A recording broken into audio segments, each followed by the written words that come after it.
Hey, everybody. Happy Wednesday. We're live here on my channel, kind of taking over, filling in for the pontificators tonight. And I'm going to mute this so that I don't have an echo. So there we go.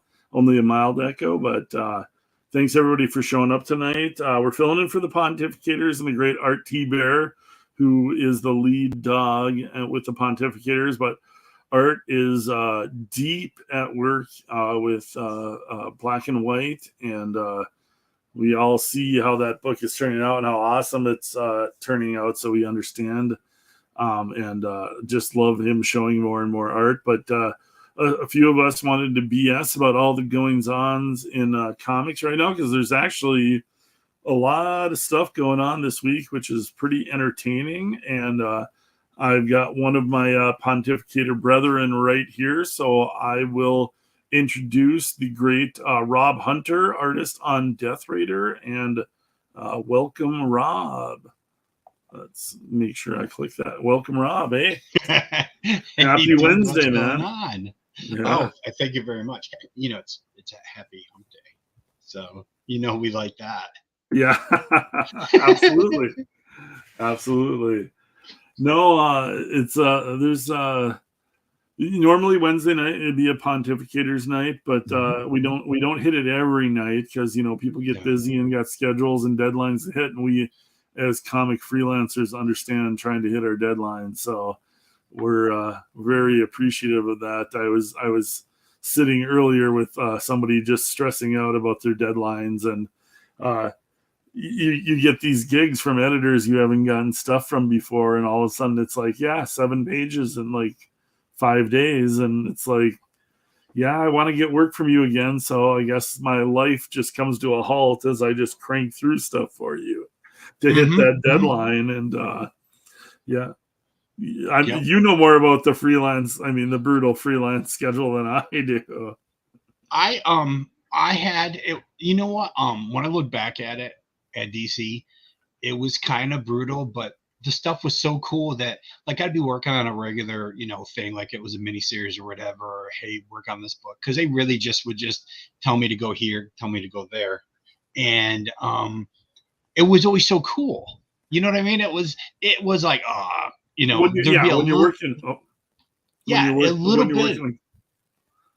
when you're working on cool stuff, you don't complain about it. I see Pedro just dropped in, so I'm gonna get Pedro in here too, and he knows deadlines just as good as anybody.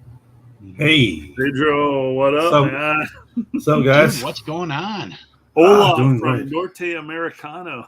Yeah, that's awesome. Oh, Pedro, you don't even. We haven't dipped into my multi-bilingual skills. Ooh, I can tell. I've never shown off my Espanol, as it were, on the channel. So this is a good time as ever. Pedro can correct you. ¿Dónde está, Pedro? ¿Dónde está las cuarto de baño? Yo necesito más papel higiénico. ¿Dónde están las cervezas y las mujeres? Así que quieres cagar. No, I can't answer questions. I can only ask questions. Okay. I'm asking you, so you want to take a shit and have a beer? Yeah, exactly. Yeah, exactly. Who doesn't? Yeah, who doesn't? It would be awesome. I've got the most important questions that I need to ask in a Latin American country memorized. Yeah. Where can I get beer? Where is the bathroom? Where are the women? So the women. Yeah. In that order. But actually, that's a good idea for a business. Like, bathroom with women and beer. Yeah. I think they have those already. Yeah. Take care of everything. No, but at the same time, like you're sitting on the throne, they'll bring the women, you're doing your business, get me a beer. And it better not be Coors Light because I'm not wearing any pants. And that's messed up. Let me hit up the chat because people are showing up in the chat. Hail, Pastmaster Dan. I just actually sent Pastmaster Dan a message, and I can't add him or include him in how you can tag people in your tweets and stuff. for some reason, I know Rennie was talking about that. She was having problems with that too. So Twitter is still glitchy, but hail past Master Dan. Thanks for showing up tonight. I think Reenie's calling attention to herself.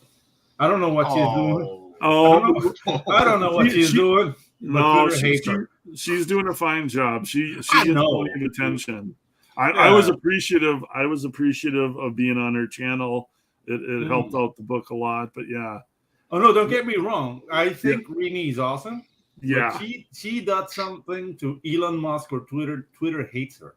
Oh yeah. Oh yeah. Mm-hmm. She said she was like shadow banned on Twitter or something at one point. Nobody gets shadow banned on Twitter. Well, and that's what I was saying is like I could message past Master Dan, but I couldn't add him or like add him onto a like if I tweeted something where a lot of people I can. It's a weird thing. Twitter. It seems like every week there's something different that's like glitchy or something. So Past Master Dan. Yeah. ¿Qué hiciste, hermano? What did you do? That's when they dude. fire half the staff. Yeah, dude. You know, like Elon is trying to bring back Periscope. Did you see he did a live stream directly from Periscope? Oh, no. It was like a 2015 algorithm, so it was like at 144p. It was very pixely. Oh, so he was laughing his balls off. Like, yeah, guys, we gotta fix this. But I think he's gonna implement live streaming on Twitter now. So that's where I think he's gonna go. Is he's gonna try and take a chunk out of YouTube? Yeah, he's gonna take a chunk out of these other streaming things because, like, if you build your audience on Twitter. Why wouldn't you have the video ability to like just do your videos there exactly instead of linking into YouTube? And like I mean it's obvious. Like I would think that would be one of the next steps Twitter would want to make to take a chunk out of Twitter because all these influencers, all these YouTubers, they hype all their stuff on Twitter. But then they send you the links over to YouTube, and it's like exactly because on YouTube you can monetize. That's the thing. Yeah, like you can be amazing on Instagram, and you see no money. Yeah. You hype on Twitter, and then you have your Twitter video or whatever kind of name they call it for it, and then it keeps the audience there. You got your audience built up on there, and I mean, you'd have to figure out the monetization aspect of it, like YouTube has. But Twitter's got the resources. Elon Musk has the resources to figure that out. So I mean, right now their live streaming looks like 50K modern porn. Yeah, it looks like that. But yeah, he'll get it. I don't know. Yep, and like past Master Dan said, he likes to amplify, and he's one of those great dudes amongst comics that he shouts out our books, our streams, everything out to a bigger audience. These guys are the bread and butter of Comicsgate, and it really helps creators like us out. So we absolutely appreciate it. But they are Comicsgate. We'd just be like schmucks who draw. If it weren't for them, it would be like no. Think about it. I would like to think of us as the grunts. The grunts of comics. The grunts. The grunts. Not schmucks. Not schmucks.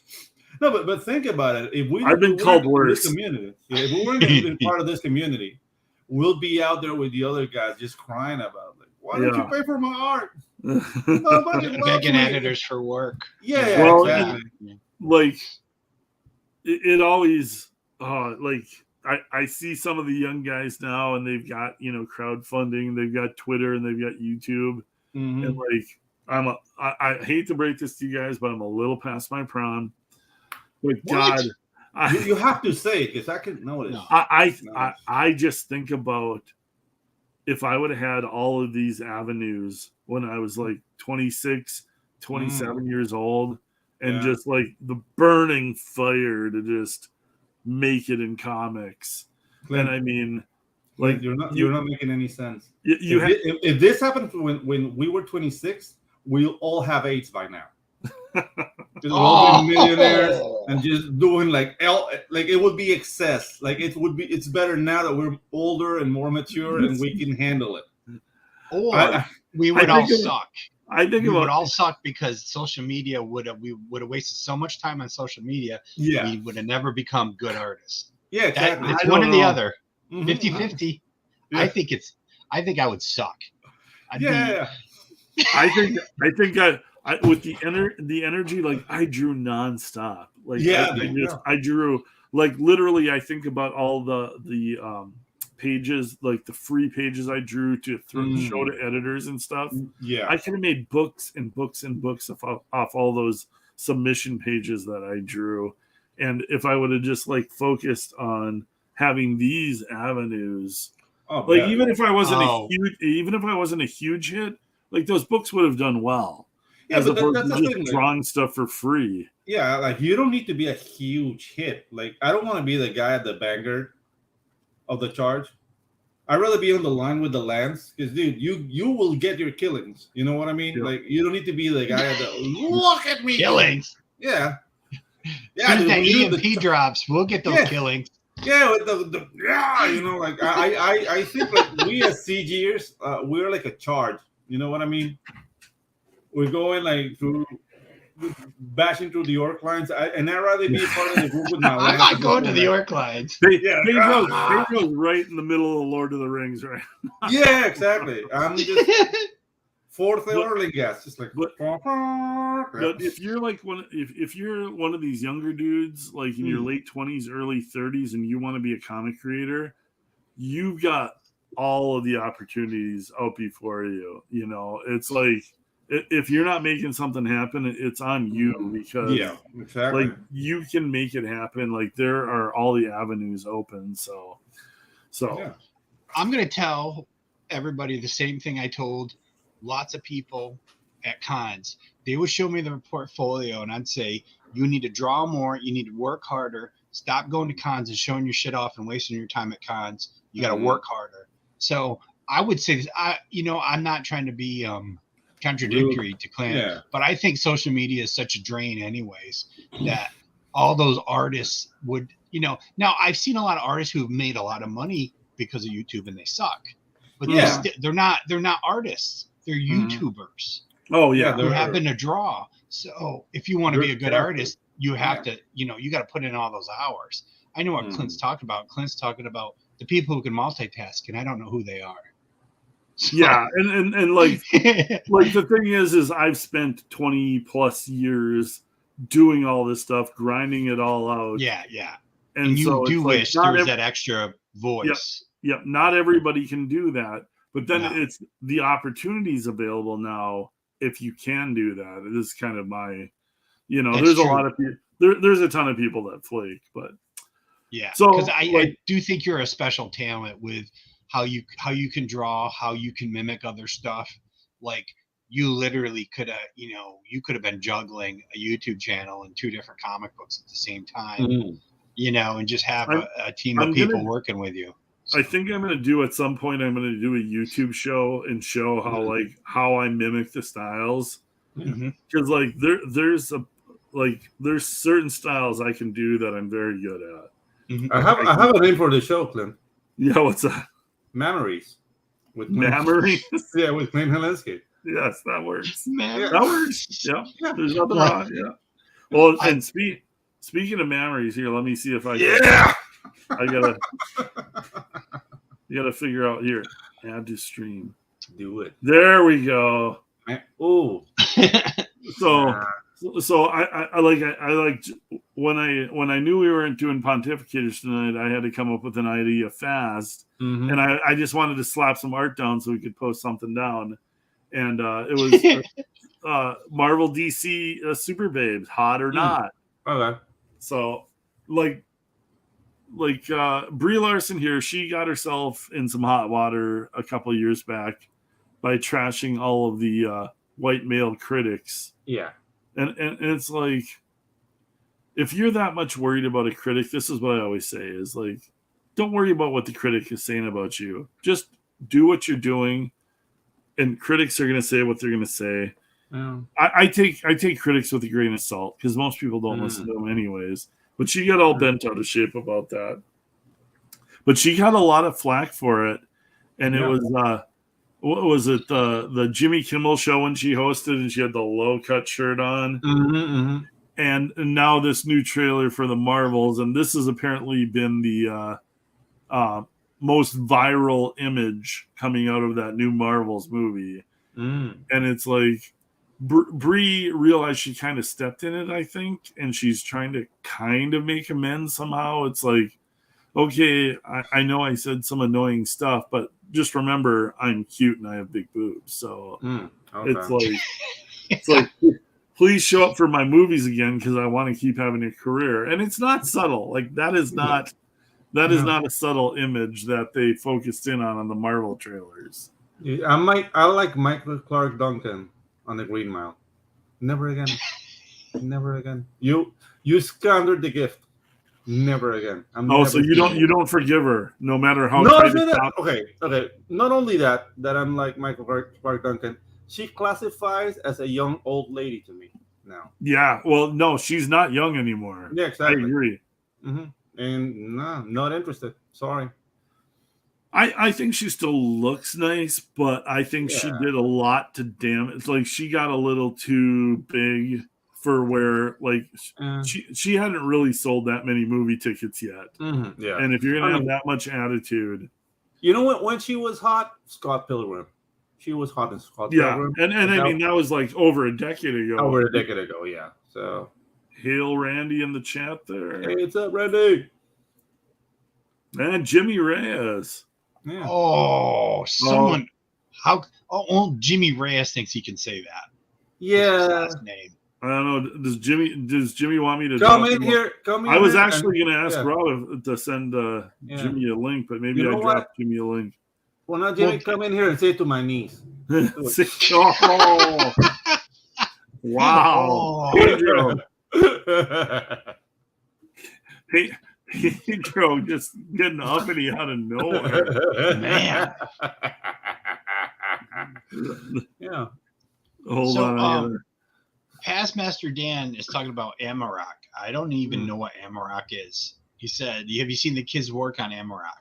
Does anybody know what Amarok is? No, that's unfamiliar to me. I don't know if it's a movie or if it's a comic book because you guys were talking about Brie Larson and movie stuff.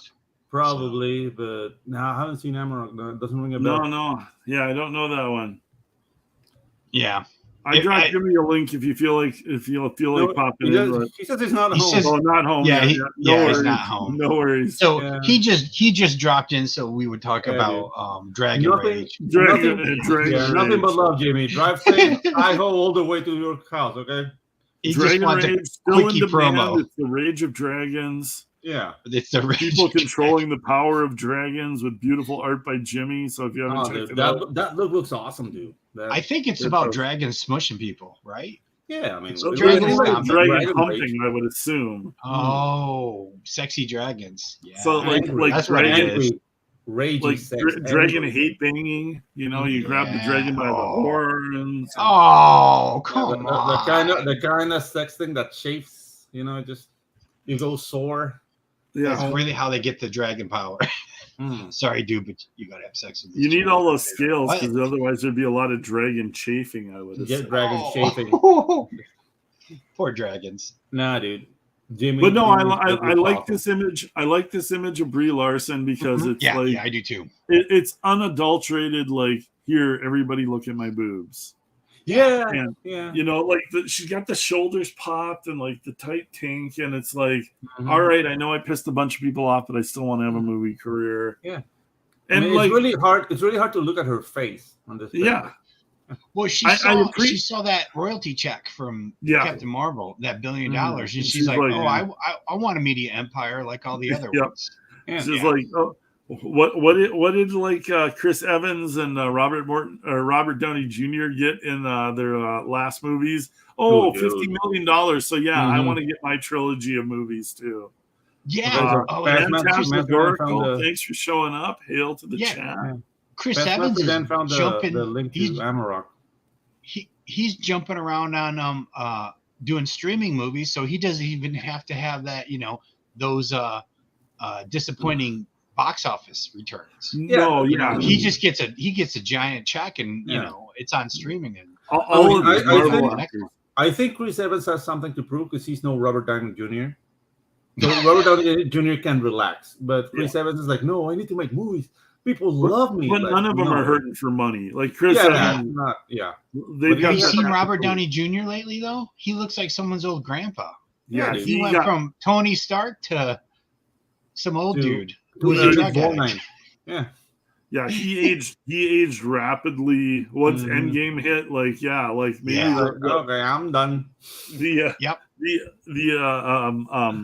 Infinity Stones, they actually did take their toll. Yeah. He went from 42 to 72 as soon as he walked off that set. He's like, I'm not eating that chicken every day. I'm not working out. He had to cut his hair for some role. It's all that coke from the 80s, man. It's that actually catches up with you. that will age you. And that he hit that heroin. And that black tar heroin. Yeah, just that will do the trick. He hit that wall as soon as the Endgame was over. He's probably getting IVs every morning to keep the Tony Stark thing going. And speaking of hitting walls, that'd be me. Oh no. It's as bad.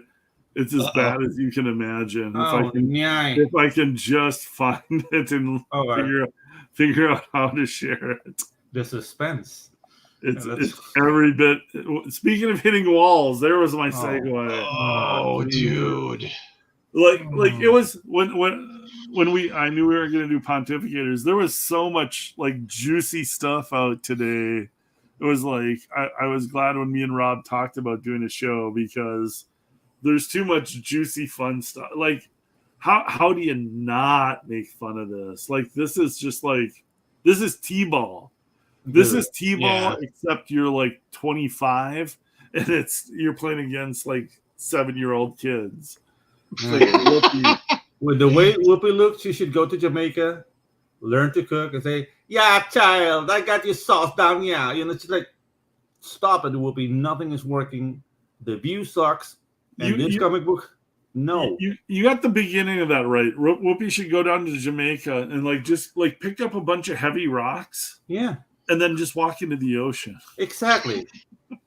Dude, she's a big girl. She doesn't need the rock. She can just walk in the ocean. Yeah. The title taker. There she goes. Dude, there goes a national treasure. Superhero. Can you think of a more boring concept than a menopausal superhero?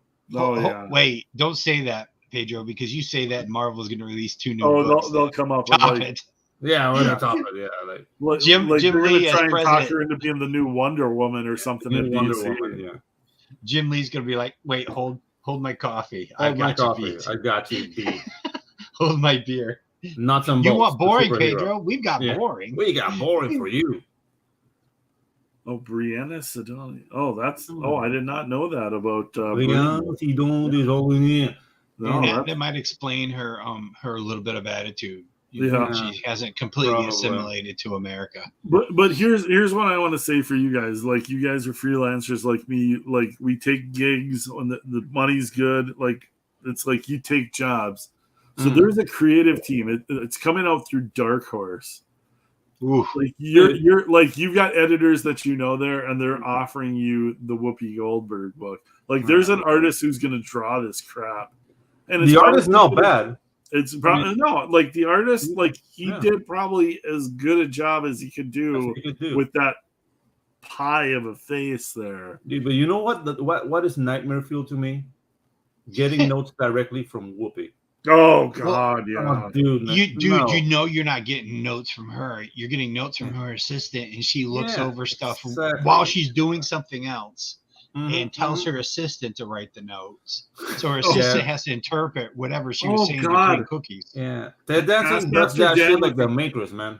Past Master Dan with the great drop-in. Like, this was this is what Ted Danson was all about for a while there. Yeah, dude. Remember right after, kind of like at the end of Cheers? Oh my God. He was all over Whoop like a cheap soup. Yeah, and he did the blackface and all that stuff, and it's like, Yep. And oh my, it's Dark Horse. They don't pay for what, 90 days? Like you don't get, like, yeah, you don't I'm sure nowadays. it's something like that, but yeah, Dark It's Horse 90 is, days after voucher. Yeah. Is Dark Horse a Panamanian company? no. Wow. Well, No, 'cause it's almost Panamanian. It's Portland, so Oh, yeah. Starts Yeah. with a P. Yeah, you don't get paid until after it I think the ships or crime in something. Panama isn't as bad as it is in Portland. Dude. Oh. Yeah, Walmart is not leaving Panama. Oh, that was an excellent dig, though. Ted Danson and Whoopi Goldberg. Like, Oh yeah, dude. what the hell? Oh, that's crazy. This is insane. And he was like, played the ultimate ladies' man in Cheers and everything. And then it's like, oh, wow, okay. Well, yeah, good for you. So, Yeah, yeah. Can we take Whoopi off the screen? Yeah, it's like, I just ate. Can we? Yeah, this is stimulating my bowel movements. Can we please?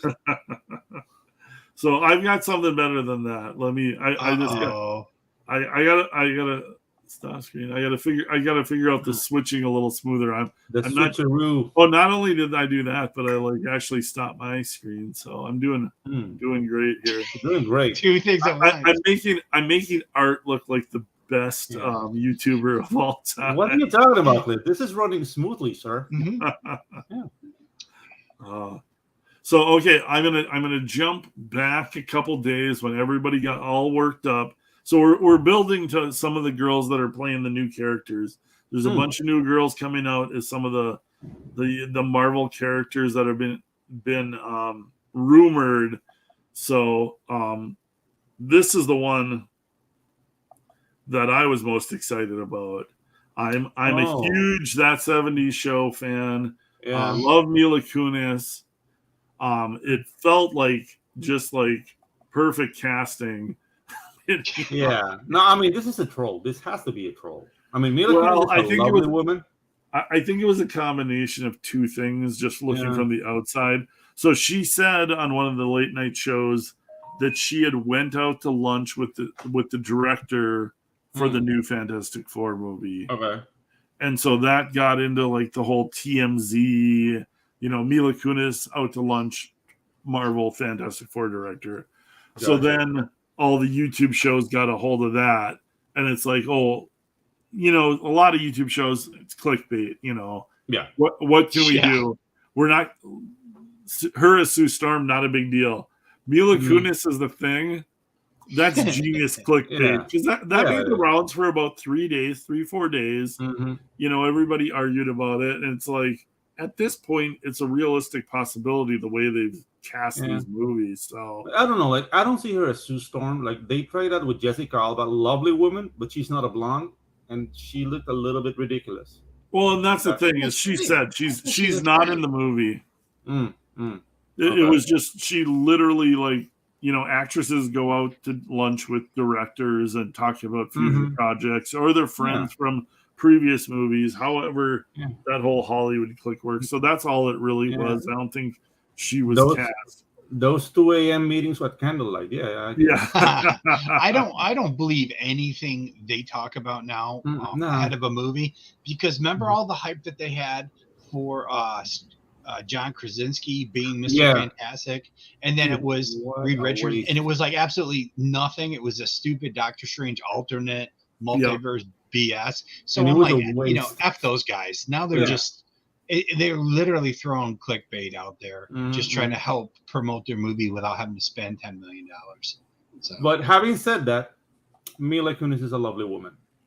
Well, and she could do the voiceover for Thing. We could maybe we could see Thing the way we saw King Shark and we saw Groot, where she just goes, "I'm Thing," and he doesn't talk at all. And but actually, like Thing has this like back and forth with the Human Torch, and he's more of a funny giant. Yeah, but they could change it. They could change it around and for him just rip off Groot. Yeah, you have something to say, Clint? No, I'm trying to figure out how I had this originally fixed. It was like, And I'm Clint's trying to turn manifesto. the camera. I was really just Look at trying my to turn the giant camera. It's a time for Clint's manifesto. It's just This is what I believe in. exactly. It's like, worship my balls. Yeah, exactly. Oh, But the thing is the thing has had actual female versions of her, and I mean there was weird things where it was Ben Grimm and he had like the helmet that he would take off, and then there was a female thing for that had like the top and everything. So yeah, if they didn't Art Adams? Yep. Art Adams actually draw with Art T-Bird. Didn't they draw the female thing in like a couple shots of? I think so. In their like little Fantastic Four thing, like if Art was here, you could probably female thing sounds so dirty. And I think Walter Simonson, she was in his Fantastic Four run too. Yep, exactly. Yeah, a female thing was that what it was Alicia, right? Alicia Masters. Did she turn into I think that's who it was. I forget the storylines, but yeah, she played a rocky, rough female thing that was very rigid. Yeah, it was dumb. But if you were gonna have a female thing, Mila Kunis, yes, and I'd like to watch Transformation, but like Mila Kunis, she can't. Like, I'm not mad when she gets cast and stuff because she's easy on the eyes. Yeah, especially if she turns into a thing, but she's just as small. That would be funny. Like you would want her character to be able to shape shift from the thing back to her original character, back and forth. So, but to make it so she the thing is almost as petite as she is, or at least the same height, it would be really funny. You'd be like, wait, what? Yeah, that would be funny, and you could play that for a lot of comedic effect. Mila is the voice of Meg on Family Guy. I think a lot of their Family Guy fans know that, but I just saw her, just saw clips of her when she was saying that she wasn't in the Fantastic Four, but then she was also talking about actors will talk about what fans say to them, like when they read it. She gets shut up Meg all the time, she said. Which, it's kind of funny. Yeah. But you also don't want fans just coming up to you and telling you to shut the hell up. But so that was kind of hyped up this week. But the actual big Fantastic Four news has played out, and it's not officially locked in here. But as I try to smoothly transition, I don't know how these guys do it because some of these, like I was on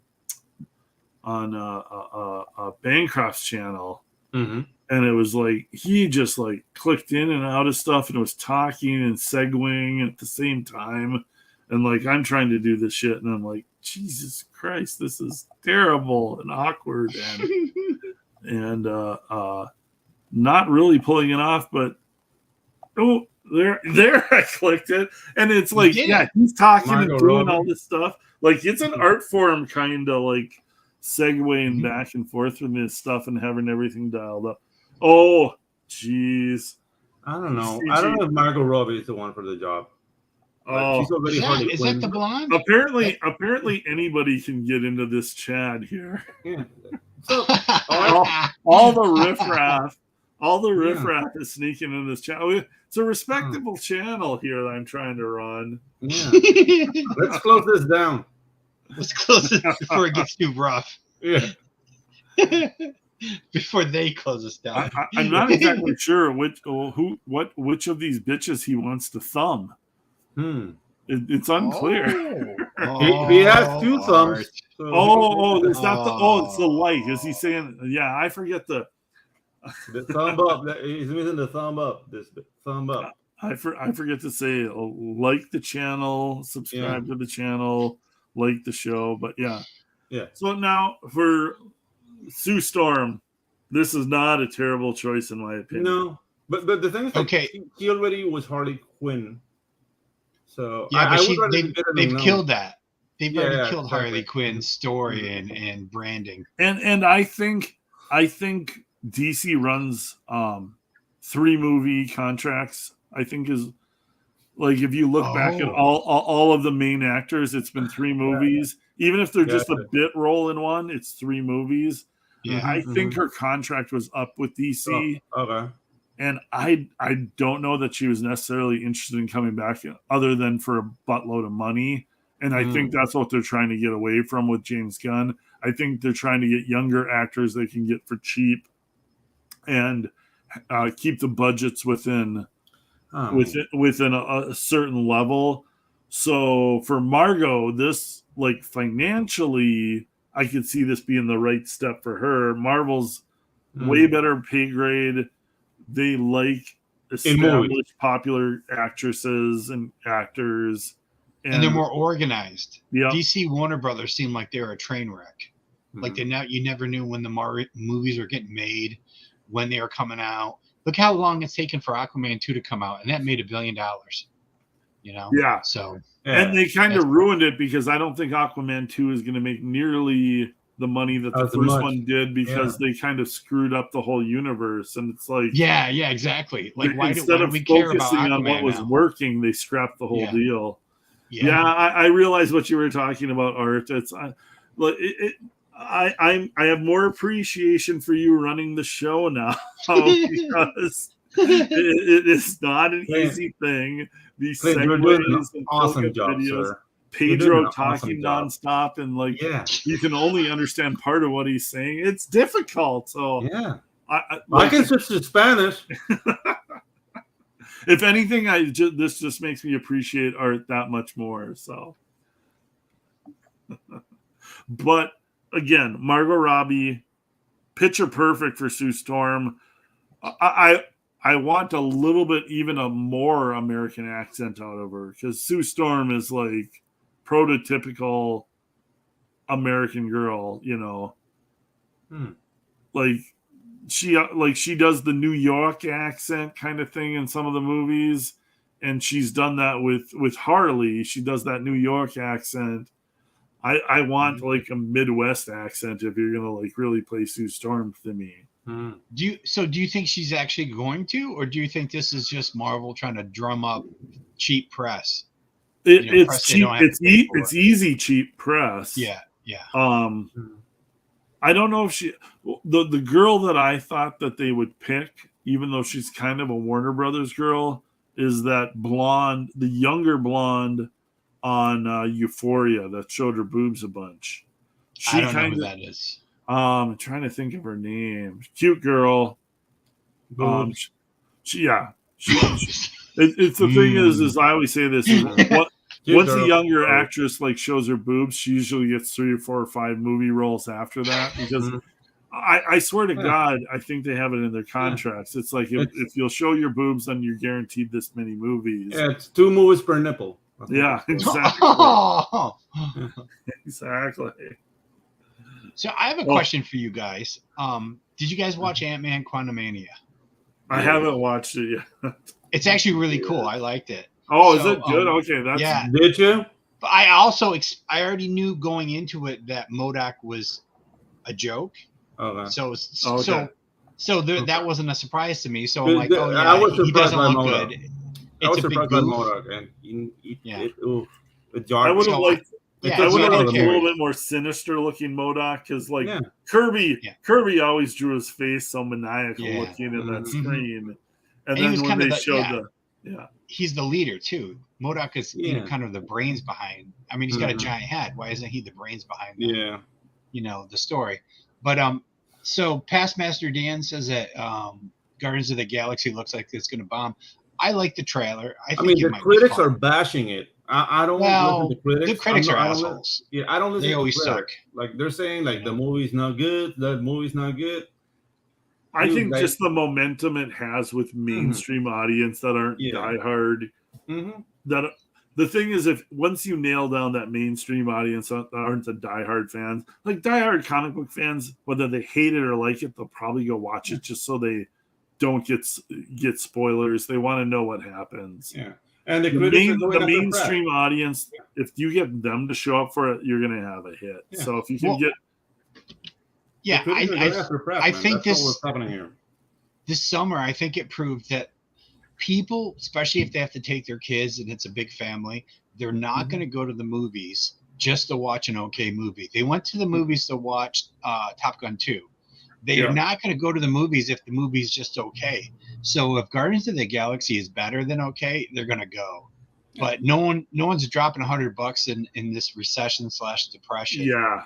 For a movie that's just okay, just to be entertained. Yep. Two parents, two kids, candy, popcorn, soda, everything. Yeah, it's $100 easy. Yeah. Yep. So I think that's the dilemma we're going into right now. And YouTubers just want to make a big deal about everything. I know everybody needs views and everybody needs material, but it doesn't get a little old after a while. Like, really, is that like all I heard was, oh, Quantumania is so bad, it's so bad. MODOK's so bad. That's the thing is everything's terrible. Everything's terrible. Yeah. And it's like, everything is terrible. Yeah. I watched it. I'm like, I like it. I'm like, okay, MODOK kind of sucked, but who cares? It's MODOK. Did anybody ever buy a comic looking for MODOK? Exactly. Is he supposed to be the star? Not everybody was fighting over first appearances of MODOK. I did appreciate that Marvel didn't do like the Zola character, like the guy with the camera and the face and the chest. Like they didn't do it. So it was like a computer with tape. Oh yeah. Mm-hmm. I appreciated that. Because that was like, no, dude, that design was good in the 60s, but now it doesn't make sense, and they didn't do it. Maybe it was the same thing with MODOK. Like, MODOK is something that will not translate good to the big screen, and it didn't. I think they could have done it better, and it would have translated. You could have made it more sinister looking. Probably, but the thing is, like, it's hard. It's a huge melon. So we're gonna take a moment of silence for Gordon Lightfoot. Mm-hmm. I live on the shores of the Great Lake Superior, the lake that they call I'm not going to remember it. The lake, the Great Lake they call Gitchagumi. So I live on the shores of the Great Lake that they call Gitchagumi, and where 100 sailors went down and they never were found, and their memory and their spirit was remembered and emblazoned by the singer-songwriter Gordon Lightfoot, and I think those families would appreciate it. We've got the lighthouse lit up in memory of Gordon Lightfoot. We only light that lighthouse up on the date that the great ship went down. So, if you got your lighters out, here's to Gordon Lightfoot. He wrote one kick-ass song that most of us don't need a whole lot to remember how to sing it, but I don't know who he is. So. The Great Lake, they say, never gives up her dead on the shores. Is this a song from the 70s? This got really American. Oh, Christ! How old were you in the 70s? Like 30, Rob? No. Wow. No. Wow. But I hate the music from the 70s. Oh, Rob, it was awesome. I hated it, dude. I was a little kid. I was a 71 baby. So when people say 70s, I just go. Oh, I thought you were a little bit older than me. We're the same age, dude. Just good living. I'm the baby. Good living on my side. I'm the baby here. Hey, poor choices in everything I do. Yeah. That's what month, you want to do something 150%. What month? I'm a fall baby. I'm November. Fall baby. Oh yeah, so you're a fall baby too. Yeah. Congrats. Did Pedro say get a room? He's just No, we weren't paying attention to Pedro. No, you're not paying attention to me. Please. And it should be about me. Pedro. So yeah, I gotta pull up. So we were gonna do hot or nots, but shoot, I just got rid of one of the things that I was gonna talk about. No. Like I said, I'm making art look really good at running the show. The idea for this show is to make pontificators look better whenever. Exactly. Yeah, exactly. So we're doing exactly what art paid us to do. I'm making pontificators look great. They're never going to want art to skip a night because then they have to deal with this garbage. But art learned from comic books. Like if you're an inker and you have to turn down pages, what you do is you tell the editor, oh, this guy do a really good job. And the guy won't do a really good job. You try to pick the worst inker you can think The worst guy you know.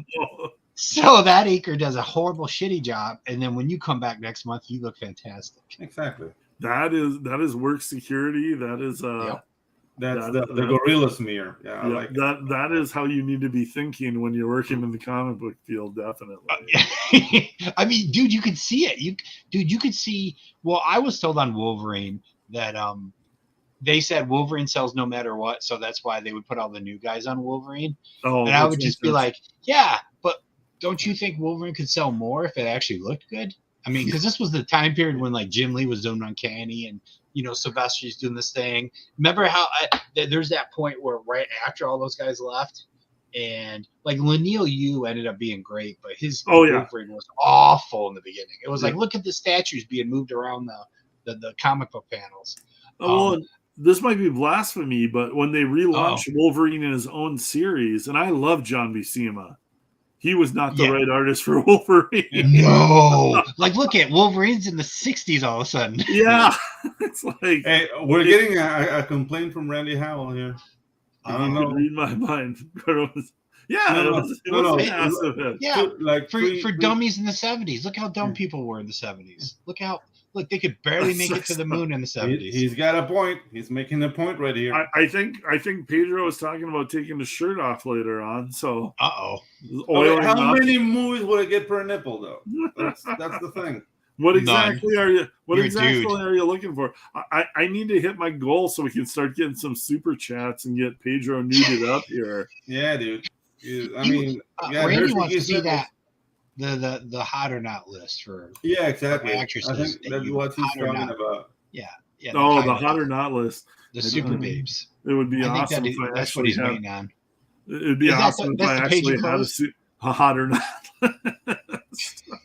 Dude, do you remember Hot or Not in early 2000s? I do. Yeah, that was great. Before we hit the hot or not list, there was some actual like big time news today.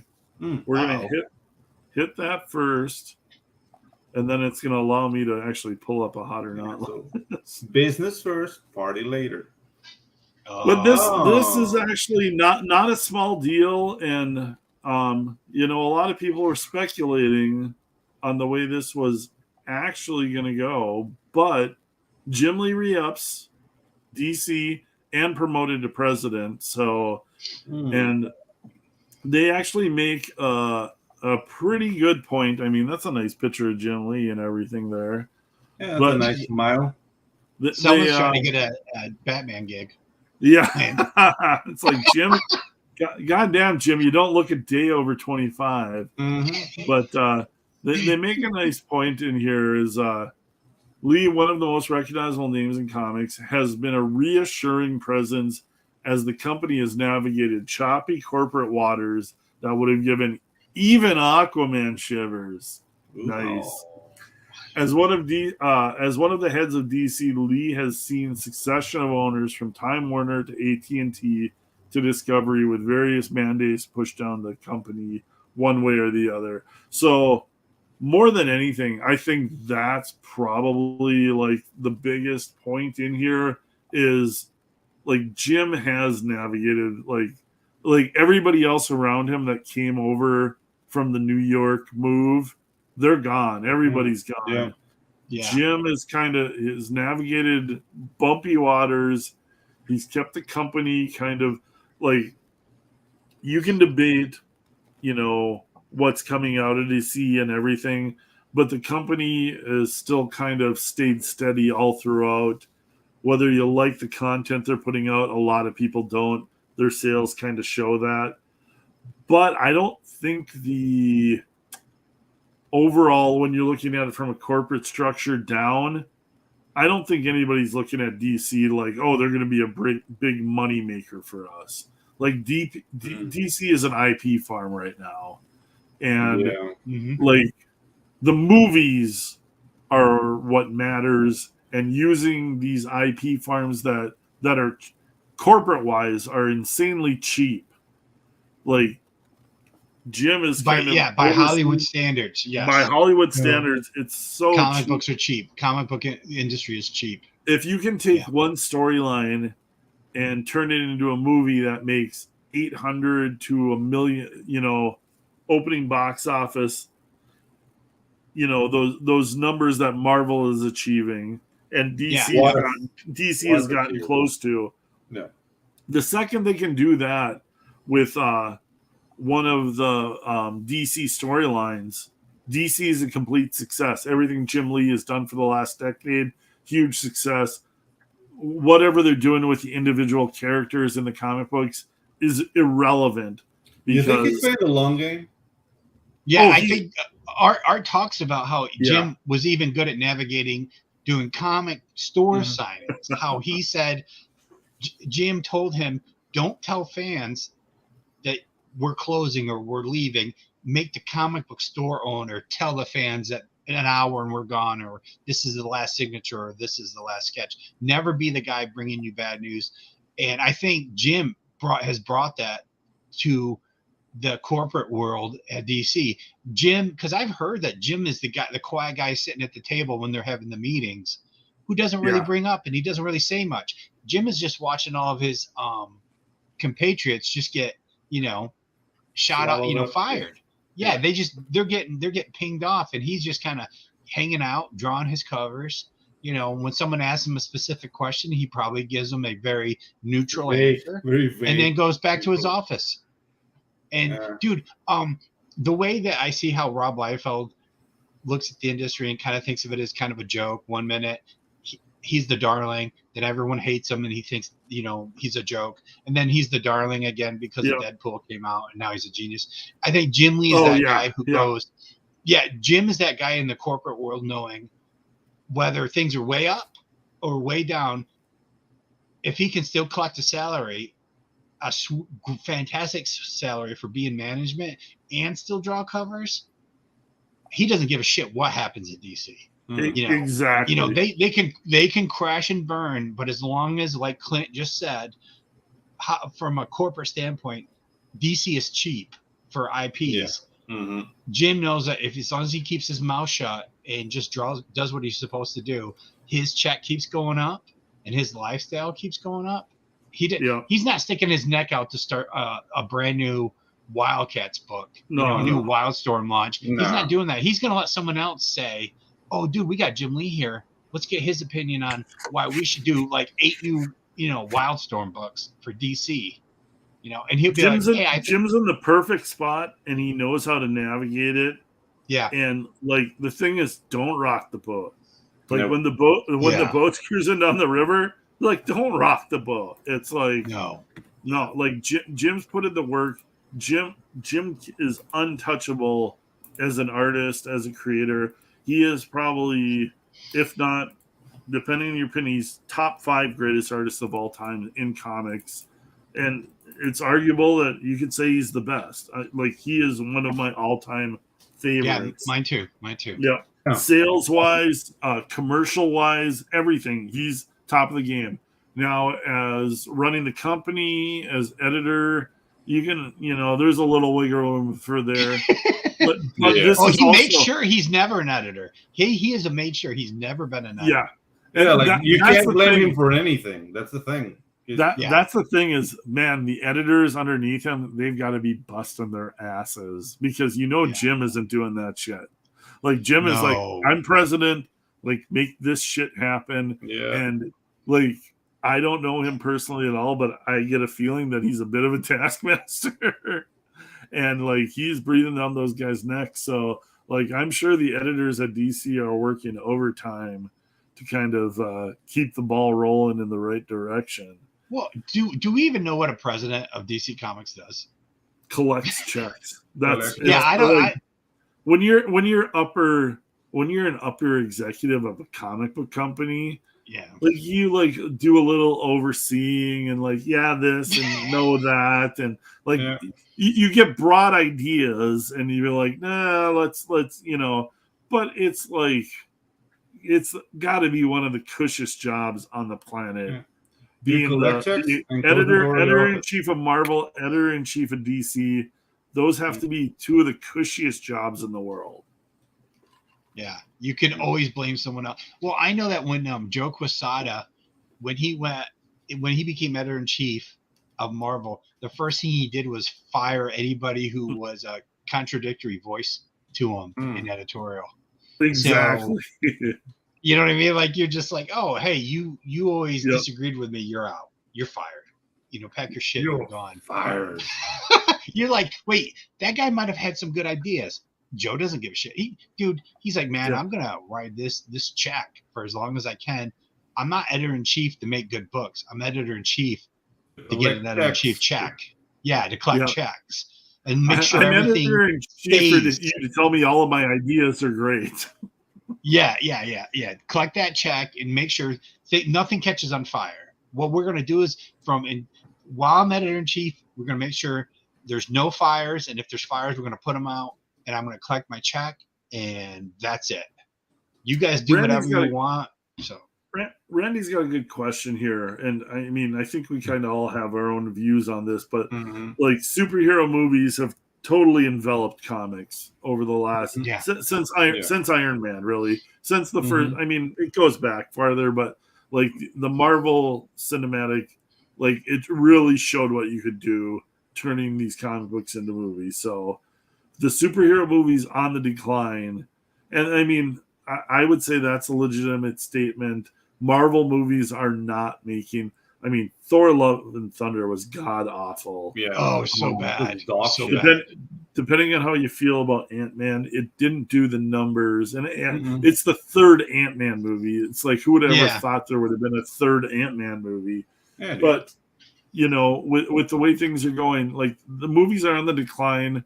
DC still really doesn't have that proven track record of being able to throw out these blockbuster hits. They're going to try again now, but the fact that they're trying again shows you that the first time didn't work out the way they wanted it to. What, like, I'll go to both of you guys and you kind of go into it a little bit.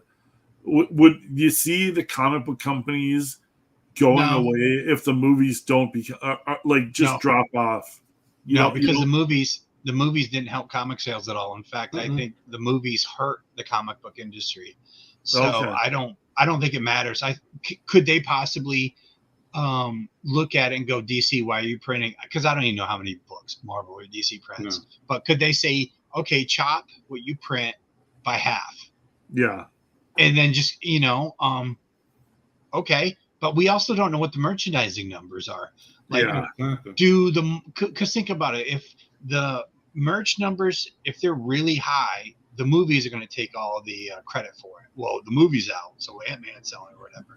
But the Batman t-shirt you're wearing across the board makes more money than all the Batman comics that are sold. A Batman t-shirt is printing money. But the thing is, like, the interest on the Batman t-shirt is because of the comics.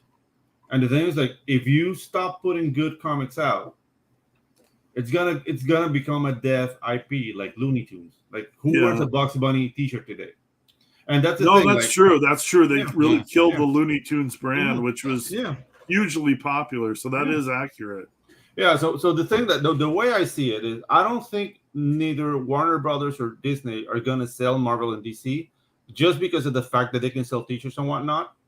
More than likely, they're gonna close down, fire everyone, and outsource everything. I think they're gonna go that way because right now, like, the comic books are not working. The staff, they have a different goal. They have this agenda.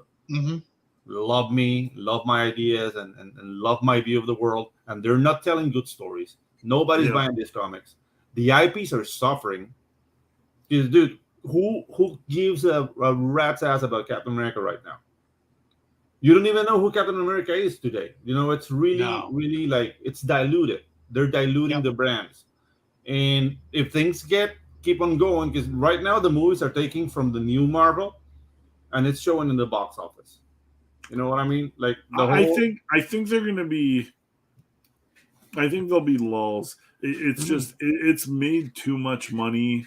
But it has gotten watered down the longer into it, especially Marvel. I think there will be a renewed energy for DC because It's all, Flash. it is a corporate structure. Like the top guy, he knows there's money to be made there. And Laszlo, from everything he's shown, is a capitalist businessman. Yeah. And like we are going to show a profit to our shareholders. This isn't woke shit. Like we're going to make money. Like I think Budweiser put the fear of God into a lot. There's no way that Budweiser didn't put the fear of God into a lot of corporate businessmen across the board, whether you're advertising, whether you're an exec. Like that shows like one wrong mistake, like one bad woke thing that doesn't, like, it's gonna blow up in your face. It's not gonna fix everything, but I think it'll put enough scare into corporate America where they're gonna like look at it from both angles and not just be like, oh yeah, diversity. This is the wave of the future. Yeah, exactly. It's like, no, it's like, look at your audience first. It's like, yeah, you can have a diverse and inclusive audience, and there's a target demographic for that, but it's not an overall encompassing target demographic. Yeah, dude. And if you get it wrong, you're gonna pay the price. Yeah, dude. Like Wakanda Fever was dog shit. Yeah. She-Hulk was dog shit. But those were all like minor things. Like the Budweiser thing, the Budweiser Anheuser-Busch is a behemoth. It hasn't been an American company for a long time. It got bought out by a giant European liquor conglomerate. So like the whole thing was they kept pushing the Americana of it, and like that's what their fan base wanted, or you know, the people that drink Budweiser. But they got woke, and they're gonna go broke because they hired a woke executive. That's what they alienated their core fan base, even more so than Marvel and DC has. As bad as everything, like Budweiser did what Marvel and DC has been doing for the last decade, but they did it with one ad campaign, like and just alienated everything. Dude, it was a bazooka. To much more extent. It was a bazooka, man, and that's the problem. Like now, Bud Light has become a meme. Oh yeah, really hard to get out of that, dude. They already did like the downfall meme of downfall, like Anheuser-Busch, Anheuser-Busch like meeting, and they did that like that scene at the bunker where they're all speaking German and they put the subtitles. Once you make that scene, you are a meme. You're done. I'm sorry, and dude, like nobody's touching Bud Light. Like, dude, Costco is giving, Walmart is giving Bud Light away. Yeah, like you can get a case of 36. It's marked down. Like it's marked down $14. Yeah. It's just, and the thing is, there's no end in sight. Like because who they alienated is old stubborn guys. Yeah, dude. And like once you like Rob knows, once you piss off an old stubborn guy, he's not changing his mind. Yeah, dude. And an old stubborn guy has only have to go to a kid and, hey, Sonny Jim, what are you drinking there? So you're gonna dance with your friend there? And the jokes, exactly. The guys that would have drank that beer are also the guys that would make all those jokes. So, but you know what? Old stubborn guys. If I wasn't live streaming for Death Raider, I would have never even heard about it, and I wouldn't give a fuck. Literally, that is true. That is true. There's like everybody thinks everyone's. That is why it hasn't fallen through. That is why it hasn't fallen through the hole yet, because there's about half of Bud Light drinkers that have never been on the internet. Yeah. And the only place you're hearing about this is on social media or whatever. But like, there's a lot of guys in their 30s and 40s who like, you know, are on Twitter, on TikTok, watch the videos. And then you see all the jokes. They're losing the 30 and 40-year-old guys. They might not be losing the 50 or 60-year-old guys, but they're losing the 20s to 30s to 40s. Like it kind of destroyed their next generation of Bud Light buyers. with that one commercial. So and it was only internet, right? It never. Yeah, it wasn't even a TV. commercial. Yeah, she did. Yeah, It was a weird internet thing. the whatever Moldovi or Moldini, I don't even. It was an influencer, and they gave her like special cans with her face on it or whatever, and yeah, and it just. But boy, and it was a slow news week. Yeah, it was. That's the thing. And you know they managed to piss off everyone. Well, that's the thing is like now the LGBTQ community is mad that they're not standing up more for it. Like, why are you defending us? It's like, dude, they're a beer company. I keep hoping Marvel and DC will do the same massive mistake so that we can sell more copies of CG books. Yeah. Like literally, I want everyone to leave Spider-Man and Wolverine. Like all of a sudden, comic book stores can't sell 4 copies. I want DC to have like a Superman. I want DC to have Superman kissing Batman on the cover. Yeah, make it out. Yeah, in the bathtub. It's like that is just. Yeah, it is just helping CG. Like, go for it. You guys go as woke as you need to go. Absolutely, 100%. I am for that. Yeah, so they're in the bathtub, and the next panel is where's Aquaman, and Superman and Batman go like. Just all out, balls out superhero. Yeah. Oh yeah. And I mean, it just brings more fans to CG, which is what the last few years have been all about. So no, it's entertaining. And the thing is like literally this is how we do these shows. There's something to do to talk about every week because like there's just always something. Some F-ups. Yeah. So we'll go. Uh-oh. I'm trying to do something. Here we go. So, we're gonna go hot or not. Okay. Because that was the title and Clint with dark. Okay. Yeah. So let's see. Clint, did you ever date off of Hot or Not? Did I date? That was like a Facebook app, right? No, it was its own app. It was its own, online website. I unfortunately didn't get to date during the internet times. Oh, yeah. I had lots of fun on Hot or Not. Oh, I think the internet stuff would have been fun, but yeah, I was. You get a lot of crazy. Yeah. And, you expect that. The crazy's fun, but yeah, no, I never got to use any of the dating apps or any of that stuff. Yeah. I was already off the market. Crazy is not fun. It was you had to pick up girls in actual bars face to face, and it was it was stressful because. It depends. Not every girl that you go up to talk to in a bar is interested in you. Yeah, the thing is that picking up and some of them will tell you right to your face how not interested in you they are, and that's just hurtful. I don't know. Compared to a website you just click.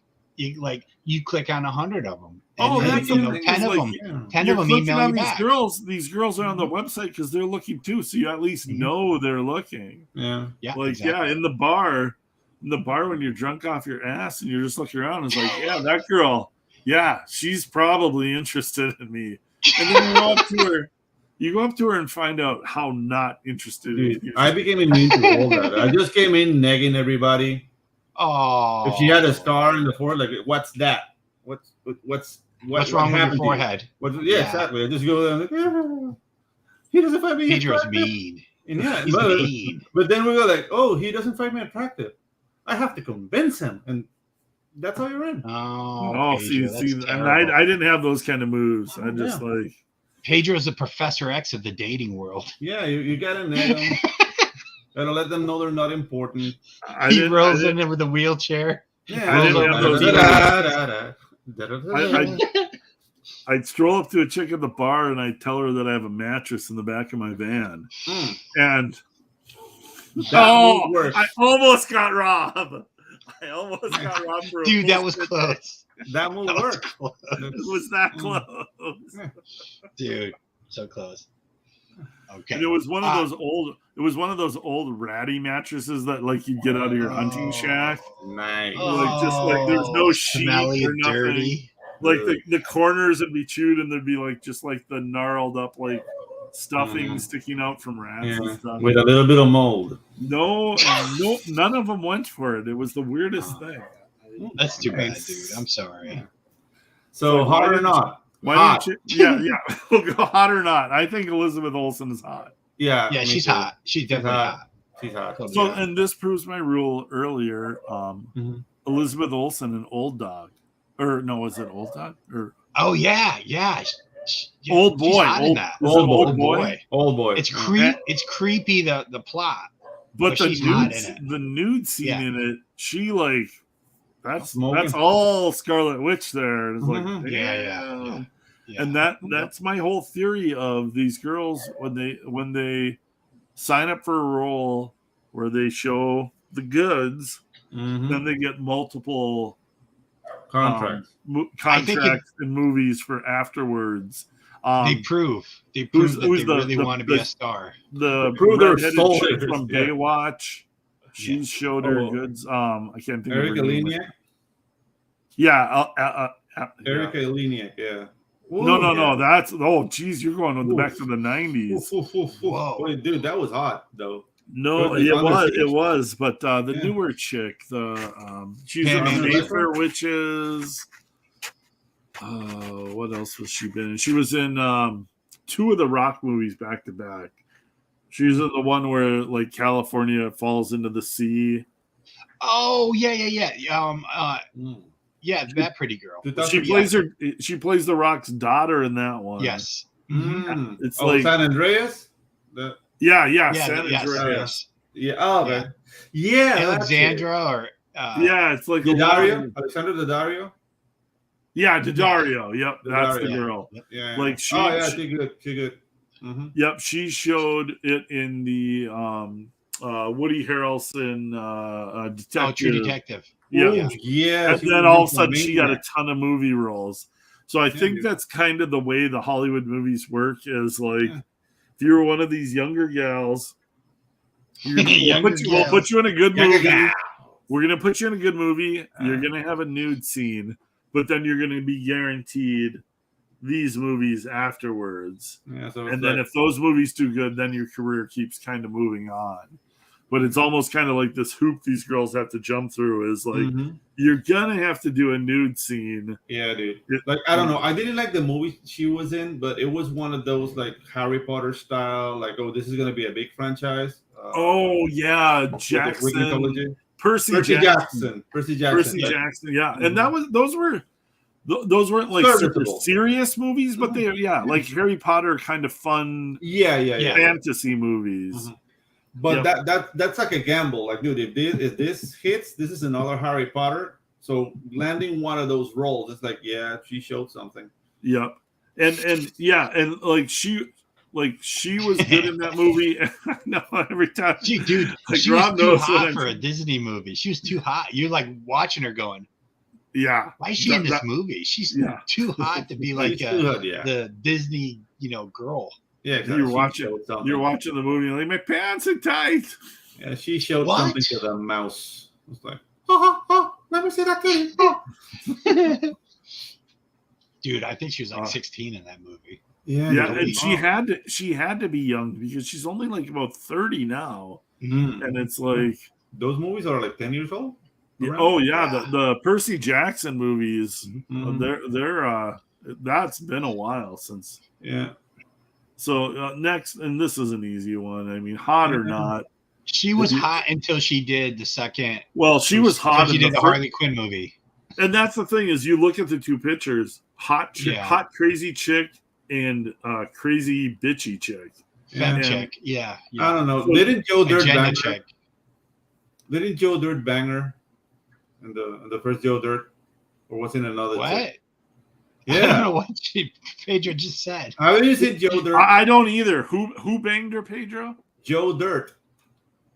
Oh no, you're thinking of the girl from Wasn't her from Earl. My name is Earl. My name is Earl. So that's not the same actress. I always confuse her. Like That's she the only looks thing that. she looks a lot like Yeah. her. So Well, then, there's another actress that looks, and somebody told me the name earlier too. There's like 3 actresses, you put them next to each other with Margot Robbie, and it's like it's crazy. The How much resemblance. Suzanne Summers, yes, that's who. Suzanne Summers. Yeah, Margot Robbie even did an interview where she said she was it was embarrassing having to wear those Harley Quinn shorts on set, and she made her feel really uncomfortable. You're like, dude, are you serious? That made the character. That it was role. the whole, like, it made the whole movie. Like, she was a executive producer on the second movie, and so she like dialed everything back, and you can, like, we know how that went. It made like what, $30 million its opening weekend. It was totally horrible. Yeah, she does put a tight lip there. I couldn't get 10 minutes into it because she was narrating it. It was like so painful. I've never watched the whole movie, so yeah. Nope. There's nothing positive about that movie. No, not at all. So, dude, to take a character that's super popular, give her own movie, and it's a complete train wreck. It's almost like Wonder Woman 2. Ooh. Oh yeah, they butchered that. They butchered that. Speaking of butchering. No. Hey, this was the train wreck from last summer. Yeah. That was the She-Hulk TV show. This is diluted Marvel. This is diet Marvel. Yeah. This is Marvel when they don't have comic books to really rip off. Yeah, and this is where they've got to be rethinking what they've been doing to some extent, because this was such a train wreck. Yeah, dude. I actually thought it was fun, like, because it was just like 22 minutes. There was bits and pieces, which was painful and slow. Yeah. But can you imagine how much better it would have been if it wasn't an agenda-driven show? Like, it was just a fun She-Hulk show. I resent this show because they already been treating the Hulk like shit for so long. And now they do this, and she's like, I'm better than you because I'm a woman. It's like, dude. Like, I tuned out at episode 2. Like, I didn't even finish it. Like, screw this. You could see where there were fun opportunities to go with the storyline, and they veered away from them. But my thing is, they had to have sunk so much money into this, especially CGI wise, and to get such a mixed bag of returns, of reactions, critiques. Like, there was a ton of complaints about this show, and it's like, if you're gonna spend that kind of money, you want like 5 stars, like the fans are like, especially because of Disney Plus. That was the beginning of the Disney Plus push. And you had this right in the middle of it as a giant train wreck. And this is what I like. This is what I like about the streaming is it's competitive out there for the streaming dollars, for the streaming eyes. Like, these streaming channels, they're going for it. They're like trying to beat each other, and that's I love capitalism. And with the streaming channels, you can see the capitalism, obviously. Like, Paramount went out there and they did that last season of Star Trek Picard, and they just chopped the neck off of the first 2 seasons. Like, it's like, okay, we know that was shit.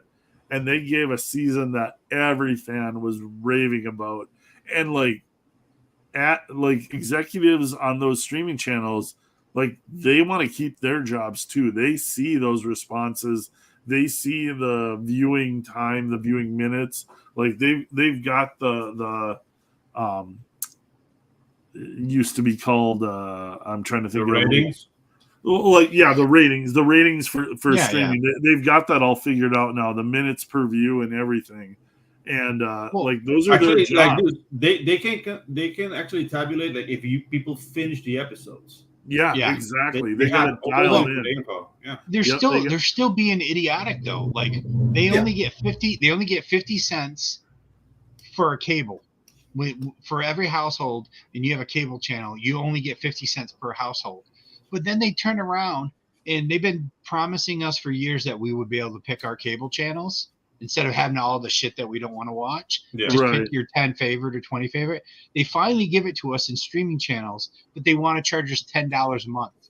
When we know that they would only get 50 cents a household a month if it was on cable. So they won't even meet us in the middle and just go, this is what we're going to do. We're going to have fun, cool like Picard, Yeah. and then we're gonna retread a bunch of rerun stuff and charge you $4 for it with no commercials. Instead, Right. they're like, no commercials. It's $10, and we'll give you Picard, and a week after Picard ends, we'll give you a new show, or a week before Picard ends, we'll give you a new show that may or may not be good, because then you're literally forcing us to go, well, do I want to keep it every month for only because it costs $10? Yeah. Or do I want to just get it once every year, once every 6 months, and I They're can watch betting, everything I like in 1 month? they're betting on you being too lazy to cancel it and restart it in like 6 months Yeah. with the next good show is, because realistically, most of these streaming channels, they have like one big good new show. Like Netflix might have maybe a couple more, but most of like the smaller streaming channels, they've got their one big show at a time. And it's And like I've gotten good at 1 month, cancel. See ya. I'll see you in 4 months. And Dude, you know what? That's Netflix, the way to do it. One good movie, 30 foreign movies I'll never watch. Yeah, Yeah. exactly. Yeah. And that's the way to do it. Like I've done it too. It's like, 3 months of this, and I get all, or I'll wait till all the shows come out and I'll hear how it is, and then I'll get it for a month, binge them all, and then cancel. Yeah, that's what I'm going to do with Disney Plus and Mandalorian. You're a monster. I'm waiting. I'm waiting. See if anything else comes out for Disney Plus before I. Dude, Secret Invasion. I don't know that I'm that excited for Secret Invasion. When's that come out? When's that Secret Invasion come out? It comes out in I think in June. Yes. It's true. I don't have kids, so I can kill stuff. I can dump stuff. Somebody's complaining our lives are so rough, or our lives are on easy mode because you got Andrew in the house. What up, Andrew? What's up, Andrew? Well, Andrew knows I don't have kids, and I wish I have kids. I just don't live with them. Yeah. Pedro has kids all over the world. Yeah. Not all over the world, but all over Panama, American continent. Yeah. Central America. He goes port to port like one of those dirty sailors. Yeah, exactly. More dirty than sailor, because I do fly in planes. But yeah. I tried to get Andrew in here tonight. One of these nights we're gonna work him into the mix because Andrew can jump in here, but he's so busy right now. So well, he's a colorist. So there's all those penciler / inker computer guys at Marvel and DC who without their colors they'd be dying. Yeah. Well, yeah, exactly. No texture. You do 90% of the work for me while I just draw the lines and you take care of. All of a sudden, Andrew has to paint in muscles and stuff. He's like, what the fuck happened? Where did these guys come from? Where's the tricep again? Oh, yeah, exactly. Yeah. Wait, this tricep is flexing, so why isn't this guy drawing anything? Hey, Clint, I have a quick question for you. Since you asked me a question, I'm going to transition to more hot babes. Yeah. Okay. Travis Charest. Since Travis Charest is love Travis Charest. Kind of, he's become mushy with his art. Is it Clint's time to do full on Travis Charest from like 2006? I could do that. His power, dude. I think your next project should be completely, as much as you can do, Travis Charest, because people are even talking about how great it looks. No, Travis Charest, it looks terrible by comparison to his good stuff. His new stuff, it's bland. It's just, and it still took 3 years. It's watered down. Yeah, and I hate to say it because he's still, he still has a great design sense. He does, and he's so good. With like the one thing I'll never be able to mimic of Travis is his natural ability to draw the form. Like he draws, he can just freehand draw somebody like just standing with like when artists draw, a lot of times everybody's flexed up, or no matter how good anatomy you are at drawing, like to draw just the way a body naturally hangs, just standing Standing loose, idle. Yeah. fluid. Yeah. Like But if it takes him a month, it Yep, takes him a month to Travis do was that. So who cares? Yep, Travis know? was a master at that, and he just Yeah. drew things so naturally. I can mimic Travis to a point, but it takes a lot. It takes so much work. It is so hard for me to mimic Travis, like 60%. Yeah. Like but dude, I'm studying everything 90%. he's doing. I'm studying his hatch lines, and like a lot of times it's all in the hatch lines, and I'm still not really getting that fluidity that he drew. Look how far Rob Liefeld got doing 70% our Adams. Yeah, exactly. So you do 70% Travis, and you're going to be the next Liefeld. I would be down for that. If Superiors can get to where I would like it to do, I would love to do the next Superiors in like a full Travis style. And like I think it would fit with those kind of superhero characters. But it's about the time put in. Like I can do other styles faster.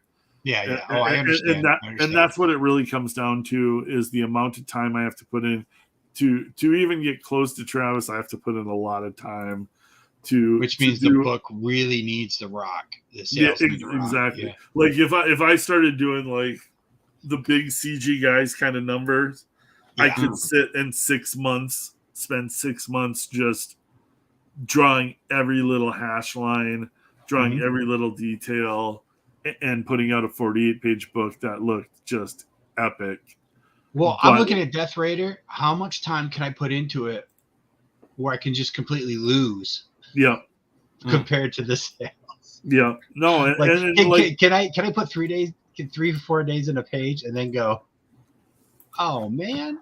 Oh man. What can it do? I don't have my phone, Andrew. I'm not sure where I put my phone. He sent you he probably sent me a dick pic or something. Oh, yeah. Andrew, you said I told him to stop. Very mature. But no, that's really what it comes down to for me, is like the J. Scott Campbell stuff. That stuff is super popular. Like the big boob chicks. Like my next 2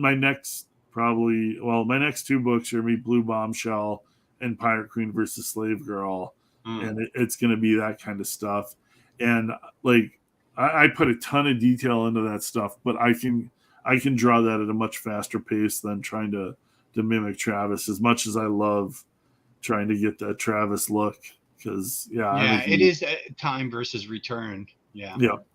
And like Travis's new style, like it's the rendering that, like, what he took away. He went with this who's the guy who did Mad Men, or is Madman? That's what it was. Mad Men. Oh, the Michael Allred crap? Yeah. That's what he's doing now? He took that kind of line work rendering and then mixed it in with his own kind of photorealistic thing. Yeah.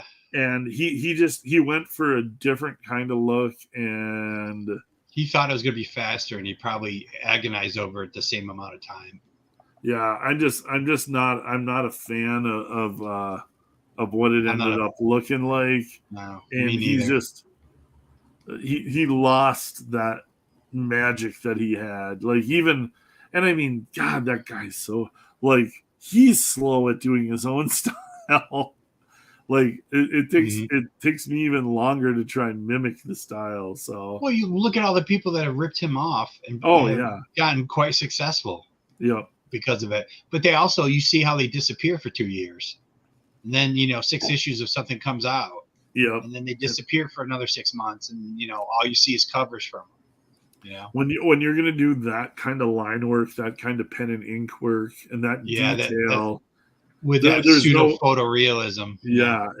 And there's just no way to quickly turn that kind of stuff out. Like, more likely what I would do is I would do a project and I'd have a 10-page story where I'm going to go balls out. I'm going to do Travis from the 90s to the hilt. Mhm, But it's going to be a 10-page story, and then you'll get a 20-page story in like Art Adams, J. Scott Campbell mhm. type of style, and a Yeah, 20-page story in more of a like, you know, old school retro John Byrne, George Perez kind of thing. That's kind of like what I'm thinking of for down the road. And you'll get like a full like 48-page to 60-page book, but Mhm. you'll get broken up stories with different art styles. I think that'd be fun. I'd probably throw Alan Davis in there because, man, I still haven't shown. I gotta show people my Alan Davis. Oh yeah, you keep talking about that, dude, but we still don't see it. You still don't show us anything. Well, here we are. You could share. Of You can share right now. Okay. Let me Share see. right now. Oh, I've had a couple of drinks, so let me Oh, see. You're gonna make him. You're just gonna confuse him. You're making him look for stuff. I know. He's not good at it yet. He's not gonna. Yeah. This I- is I- torturing the boy. I am not good at stuff. We'll see. Now he's in the dark. You see what you did, you right? guys talk amongst yourself for a second. Did I block Yeah. everything out? So is I this? can't. Is can't Brie talk to Larson? Pedro. You He's guys mean talk to me. about whether Brie Larson is hot or You know not. what? She looks great in this photo. I Yeah. thought so too. Is this? Hair, I makeup. thought it was like the porn version.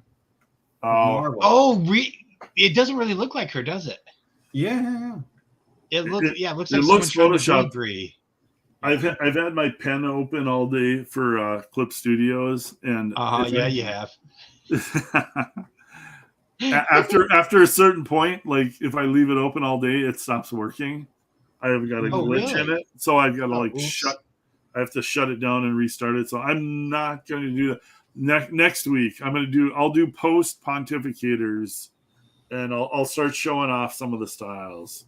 Oh, I've been meaning to do that for a while, so we'll save it for post pontificators, and you guys can all come on and make fun of me and my attempt at mimicking these great artists. So. And this is what I call rejection. Yeah. You've been rejected right now. So it's okay. Andrew always wants you get to check your rejected. email. I'm gonna check it right now. It sounds like he's got something for you, and he wants to give it to you. Yeah. Is it He something wants good to or give it to something? you hard. Is it something good or something bad? Yeah. I'm It's a checking. cease and desist. That picture. Oh, That'd be Oh, a he great sent me way to some- send someone to cease and desist Oh. while they're live Serbia. streaming. Yeah, he wants to Oh, serve this you. he sent me old. He sent me old Travis stuff that I. Oh, had to- dude.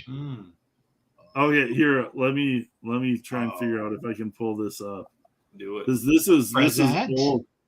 old school superiors. Whip it out. Oh, come on. Let's see it. I'm on First you hit the- Chrome though, so Chrome doesn't No. pull up my email. Natural. Oh, I gotta log in. Oh no, here we go. Oh yeah, it's all bad right now. It's all bad. Me trying to have to log in and remember my password. This stuff isn't automated. Clint, do you want me to share something while we wait? Yeah, yes, I absolutely do. Because All right, here I can actually have something brand new. I can share. yeah, you And I'm gonna share screen. Oh shit! Okay. well, at least we're making Pedro laugh. This is awesome, man. I love it. Well, it's hard. It's hard work switching these screens. I know it's hard. Well, So, I don't usually use Chrome. And you're doing an awesome job. Man. Oh, look at that! Whoa! Okay. Look at that. The shirt.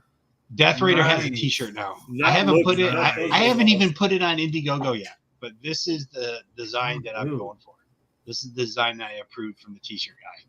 So Looks yeah, awesome. let me man. shrink it down so it's easier. There we go. One of my favorite parts is that it's got Rob Hunter's Death Raider for the label. I think that's actually kind of cool. So Yeah, that's cool. and it's got his catchphrase around the hex. So which is it's time to fuck shit up. What? Oh, Fuck shit up. fuck shit But up. Nice. Yep. So I'm gonna stop sharing now. I want to do a quick little share, but Okay. it's not even on Indiegogo yet. So No, but dude, I'll it put looks that up. awesome. I want Thank you, that man. shirt. I want it.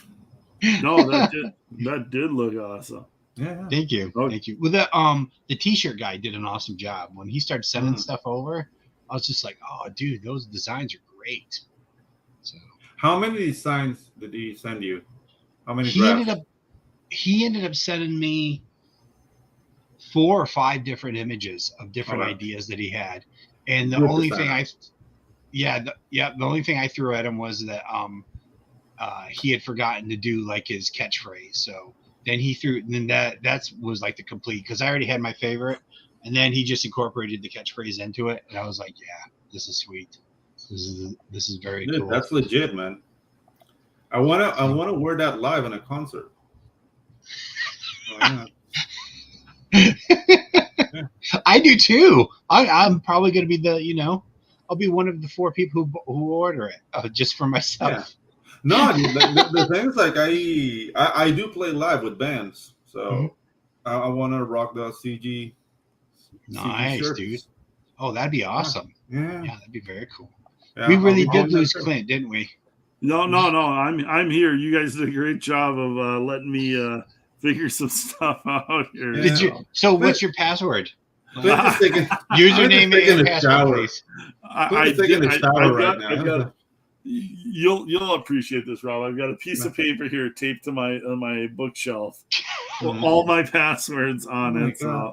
What a boomer! so That's awesome. what a boomer! But that's how you do it. So I'm gonna share.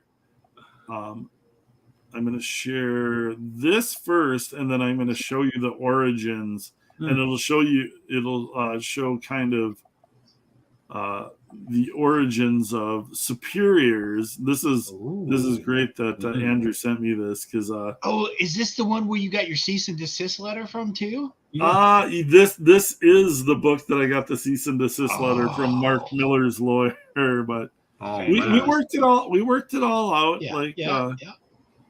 But there's a page down here. I'm scrolling down, and there's a page down here. This is the big splash page. Yeah. So this shows one of the variant titans coming into this world, and all hell's breaking loose.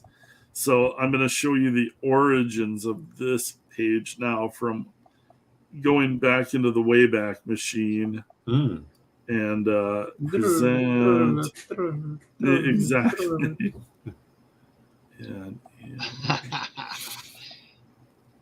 I've never gone to a concert, and Andrew just said, I always mispronounce this. Yeah, that was one of the few concerts I almost went to. Oh, nice. Yeah. So I don't know how well. Awesome. This is all black and white now. Oh wow, dude! Well, it's showing on here. Yeah. If you can see the details, it's a JPEG. So when I zoom in, it's gonna pixelate. Yeah, pixelate. But yeah, this is probably 20 years ago of me drawing the superiors. Oh, dude, you were way better then. And I know. My look at that. Look at how much care you put into the page back there. That's a busy page. Yeah. My old stuff was better. It's a lot of detail, dude. That's a lot of work. I used to sit and spend a lot of time, and that's all paper and pen and ink. That's not digital or none of that stuff. So oh my God. Do you still have the original? That one, I think I got this one somewhere. Dude, this is the work. I'd have to go digging, but I think I do still have this one somewhere. This is pen and paper, Clint? Oh yeah. Dude, this is the work of a virgin. Jesus. Wow. This is awesome, man. Like, I used to put in the time, man. Like that was all I did. Was I woke up, I started drawing, and I'd stop and drink for a while, and then I'd pass out, and then the next morning I'd wake up and I'd start drawing. That's how you get good, man. That's how you get good. It looks, dude. I really appreciate all the detail, like and so the building stuff from the left hand side, man. Wow. So I've got all this original line art from earlier versions, and that is actually what the Early Visions book is going to be. It's all this art of earlier versions. I did this book, and I'm going to get it all colored, and that's what the early visions book is going to be. So yeah, this is something you actually can get through the campaign. See old art that I did where I put a lot more heart and soul into it than I have. Wait a now. minute. You can get this on the campaign and you don't have this up on the page to show people? No. What are you doing, dude? Well, you know what? I'll post it tomorrow on Twitter and say this is how good I used to be. Oh, don't say that.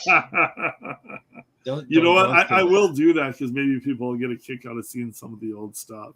No, it's always cool to see earlier work from people. Yeah, and I really haven't pushed the early visions book. I've mentioned it a few times that people probably don't know what it is, but yeah, there's a lot of fun art, old stuff that I did where it's like I didn't have anything else to do, so it was like 24/7 inking and drawing for me. So it's impressive the amount of detail you packed into it. Oh, it still breathes. It still has just enough. Yeah. Yeah, I like to. Yeah, the thing is, like, it has a lot of detail, but you can read it. You know what I mean? Yes. It's readable. It's not. It's not like a mess. And this was the page that kind of like, it like pushed the superiors forward. This was like the whole story was kind of built around this page, and then I kind of like developed everything from that. So I have a question for you. If you were doing this 20 years ago, why didn't you get a phone call from like Bob Harris? I had a couple of chances and it just didn't happen. I did a Justice League story for Dan Raspler. I did some Xena Warrior Princess for Scott Alley. Did they try to hurry you? Or... No, it just didn't work out. It was Rob hired me and I showed him my portfolio and he shook my hand right at the table and he said, "You're hired." And I thought that was it, and I probably should have moved out to California at that point, but I didn't. Yeah. And 6 months of sending emails and sending artwork and stuff, I got to do a few pages of Youngblood. Yeah. And then it was kind of right at the tail end of the old late 90s comic book collapse. Yeah. And I got gigs. I worked for Devil's Due a ton. I worked for Avatar a ton. But it was not the best timing, and opportunities that I got, they just never materialized. So a buddy of mine, he did a cartoony McFarlane with some Jim Lee mixed in. His samples were amazing because he would just draw whatever he wanted to catch people's attention. Those were always about 9,000% better than his comic book work, because you had to restrain him into a horrible story by a shitty writer. Well, not only was the storytelling, it was boring. You know how it was. When the artist is not having fun, it shows on the page. Yeah, exactly. And it was a lot of even if the story was decent, they would give him whatever inker they was at the time. So there was I understand how you can have opportunities and they just they don't doesn't turn into what you were hoping it to turn. No, they just don't spark. They unfortunately don't spark. So and that's why, like I say, man, when I was doing this stuff, if these opportunities with crowdfunding and with social media had been around, it's like I wouldn't have cared about Marvel or DC 20 years ago. I would have been doing my own stuff. I didn't know you were doing this. Like when you talk about like I know what you're doing now, but when you say if you had those opportunities, 20 years ago, I really sucked. I was only an inker. I could only ink, but you were doing that 20 years ago. I could understand why you're like, oh, dude, if YouTube was around. Now I understand. Now I understand that perspective. I would have been like, hey, Clint, do you need an inker? That's all I would have been able to do in 20 years ago. And you would have been like, no. Would have been I don't know how to play comic. That is also actually very accurate. Wait a minute, I don't either. Andrew knows I'm terrible at it also. So.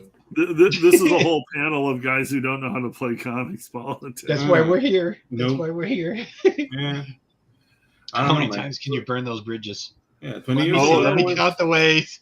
And at this point, we don't even care. It's just like let them burn. And it's like what bridges? There's nothing left. Yeah, You're- that's true. That's true. Like your worst book at CG and crowdfunding is better than anything coming out of that. You're busting your ass for some editor who you don't know will give you work the next week.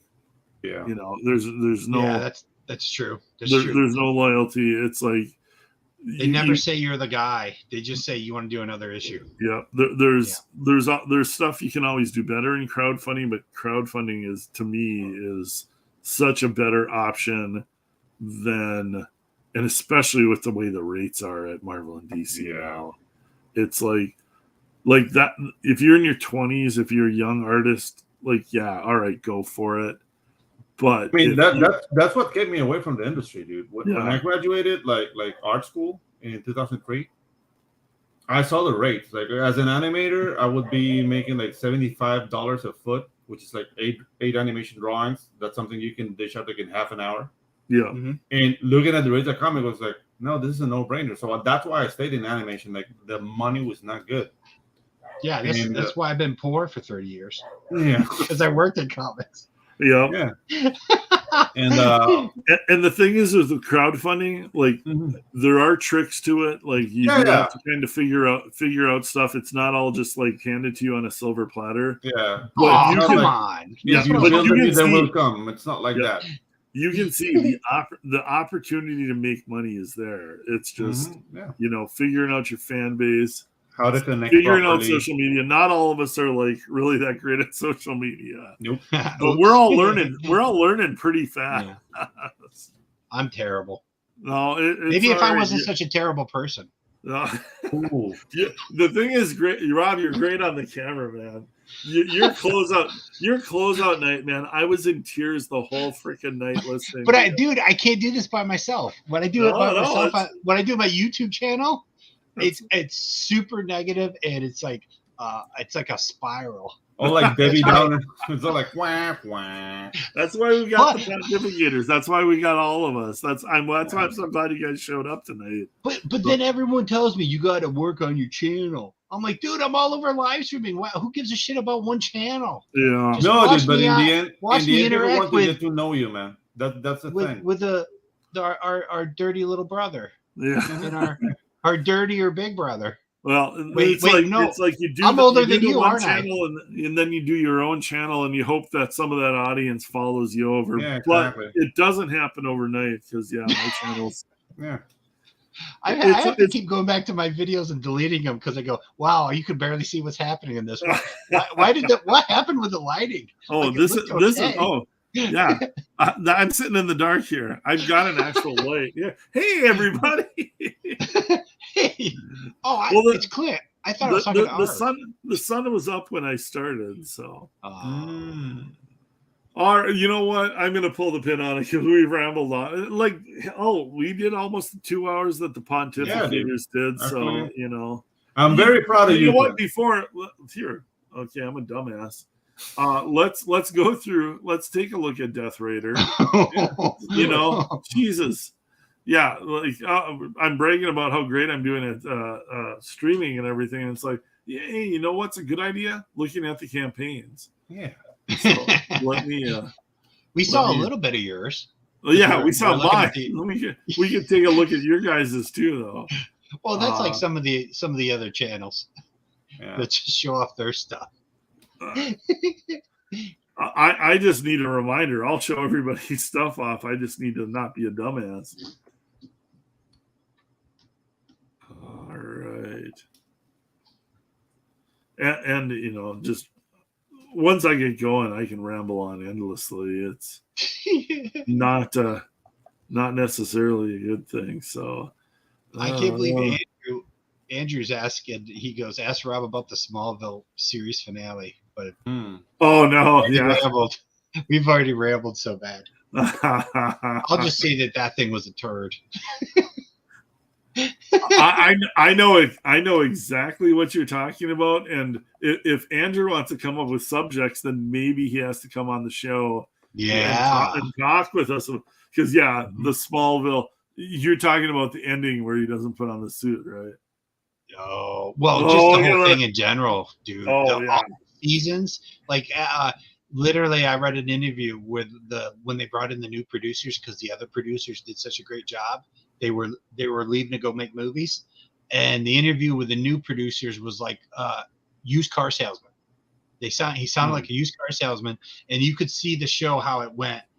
They would spend the whole season building up for that last 2 episodes, and then they never paid it off. And then you come back to the next season, and they would do the same thing again. It was just, it was just like Lost. Yes. Like, what's the point of all this? Most TV nowadays, they don't. They promise a big movie style ending, and then you get jack shit. So, speaking of promising movies, Death Raider. Yay! Wow. Wait, I'm gonna build up to a massive ending, and then it'll be nothing, and then it'll say come back for Death Raider Volume 2 for the ending. And people will be like, "Oh, you're terrible. You're a terrible person." Yeah, obviously, I'm not going to do that. I'm actually going to have a real end for the 64 pages. But I am pencils, inks, writing, and my very, very smart, beautiful wife will be my editor on this so that she can correct all my grammar mistakes and maybe some of the logic mistakes also. Because she's good about that. Look at the art on this, dude. Rob, this is just. Thank you. This is absolutely gorgeous. Like this, like I know this is your first. What I don't want you to do is I don't want you to give up on crowdfunding because the first one is like the learning. The learning curve, you know how like just with everything, there's like that learning curve as you go through it, but. Your art is so epic on this book, and is like it sucks that it hasn't gotten more attention. But I think as you go on, I think it's going to build hugely because I mean the art of this book is just absolutely awesome. I appreciate that. Thank you very much. I do think maybe my second book might be all grayscale like this though. Yeah, that might be one way that I do adapt. Like with what you're doing on here, you don't need a colorist. Like this, not really, dude. This is like this screams like a black and white book, and like a colorist is just going to do you a disservice on this line work. Yeah, I've had a little bit of trouble with the colors because I'm indicating most of the light source. Yeah. And look at those the colorist isn't following it, Yeah. And I'm like, dude, come on, man. I've already given you the cheat codes. Just use the cheat codes. So, yeah, but if your colorist can't figure out the light source from that, it's like, and I love like this panel. Like this dude looks so freaking badass. Like the veins in his arms. Well, dude, that's me cheating because I was on a live stream with Dale Keown and he was talking about him doing the veins. So the whole time I was thinking Dale Keown pit veins. So, I was because he was saying that crisscrossing in the arm and stuff. So I was trying to cheat him a little bit. He's the master of those veins in the biceps and the deltoids and everything. But that looks. I mean, this stuff is gorgeous. I appreciate that, dude. I appreciate that. No, and then you're doing grayscale work underneath also. It's actually it's pencils, it's gray markers, and then I go in and I do the inks. Yeah, dude. I'm loving the textures, man. I love the white weeds in front of his legs, just with no outside line or anything. Yeah, I appreciate. It's well defined, and the thing is, like it gives like spatial reality, dude. Very great work. Thank you. I'm trying. You can tell there's those places where Rob is still learning. No. But that's how it's always going to be. Like we're always learning. So but just gorgeous work, and I love the character design here. Wow, I love those laser claw things that he's got. What, not claws? Plasma blades, my friend. Blades. I do not want my own cease and desist letter. No, you're far enough away. They're not claws. They look awesome. Yeah, you don't want to get a cease and desist letter. No, not for Marvel. They're not claws. They're plasma blades. If they set me a buyout contract, that would be different. Yeah. But dude, that's gonna be like an Apple and a roll of cents. The way they're making business now, that's gonna be their buyout. So screw them. I'll take a buyout check if someone sent me a buyout check. If they're like, dude, we don't like competition. We see where you're influenced by, and we're desperate for ideas. So here's a check. And I'd be like, wow, that's a pretty big check. I've never seen that many zeros. Okay. I remember her from back in the day. She was on Hot or Not. Yeah, I think she was. But this like triggers a memory. Yeah, it does. I'm just like, this just seems a little familiar. Well, there could be some Google reference smattered in between. There's nothing wrong with reference. There's nothing wrong with drawing from reference. No, it's like especially when it's well done like that. Yeah, it's a very warm half mast I'm supporting right now. Oh, really good. Wait a minute. Pedro's wearing pants again. Memories of fonder days. Yeah. We know what Pedro's up to. Oh man, now she's wearing clothes. Yeah, I know. Friggin' story. Now she's in her scrubs. Nah. Come on, Rob. Come on. You couldn't even do like a deep V cut on her scrubs. Come on. Your lighting and your gray tones and the line work in her hair and her eyes, man, that is just. Yeah, Thank you. This is tragically not noticed enough, and it's just. Well, but the thing is it's not the first the first time this happens, yeah, that it takes a little while to get that word of mouth going, but Comicsgate does eventually find this good stuff and they back it. So well, I do understand that one, I'm new to YouTube, I'm new to Twitter, I'm new to Comicsgate, I'm new to most people as a penciler. Yeah, I'm new as a writer, so I am really like the fans who have come and back this. I really, really appreciate how much of a leap of faith they're taking a giant leap of faith.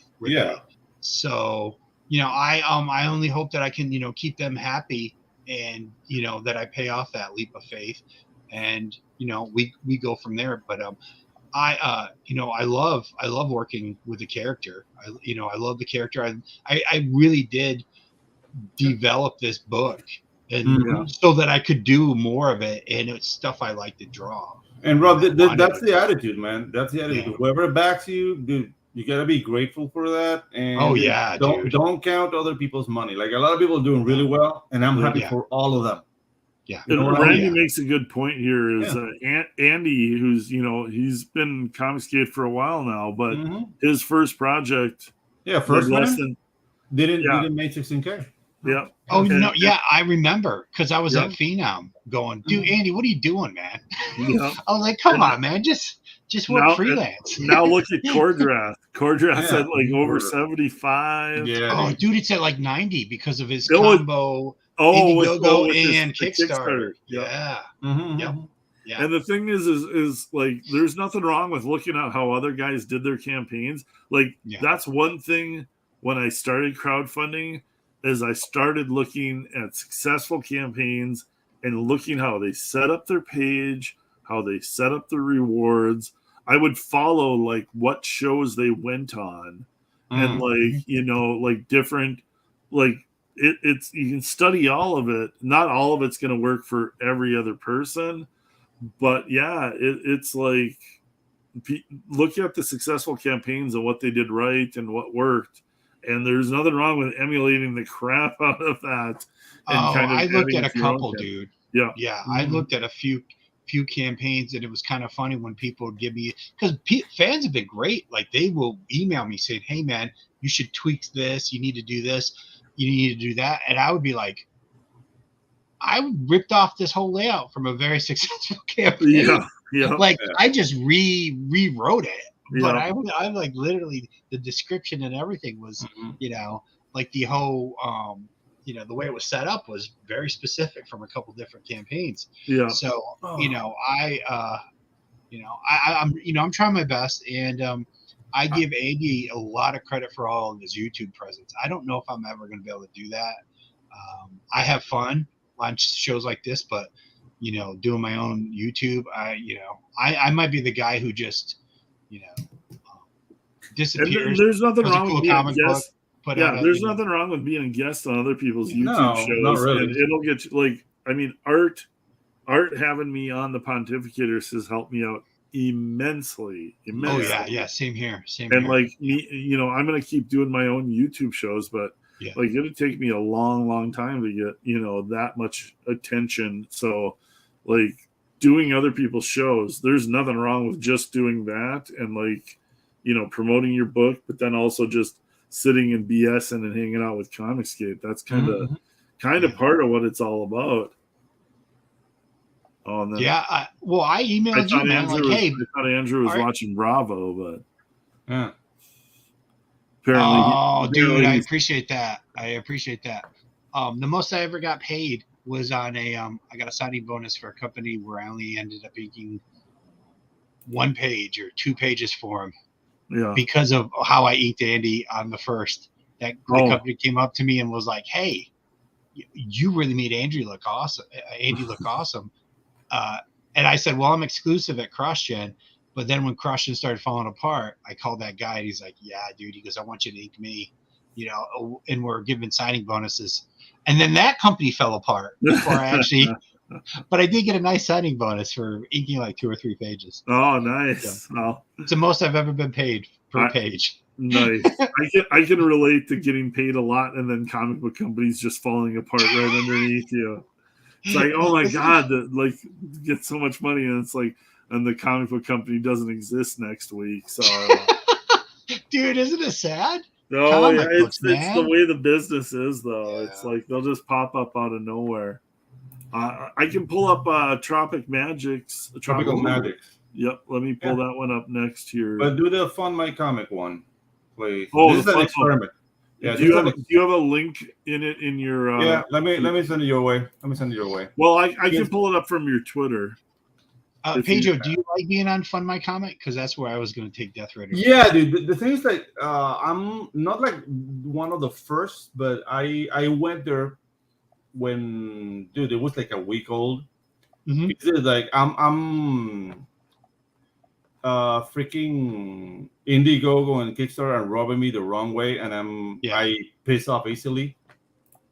And and that dude, like, dude, it just irks me the wrong way that these guys are taking your money and then they shadow ban you and they want to control how you, like, dude, who the hell do you think you are? Yeah.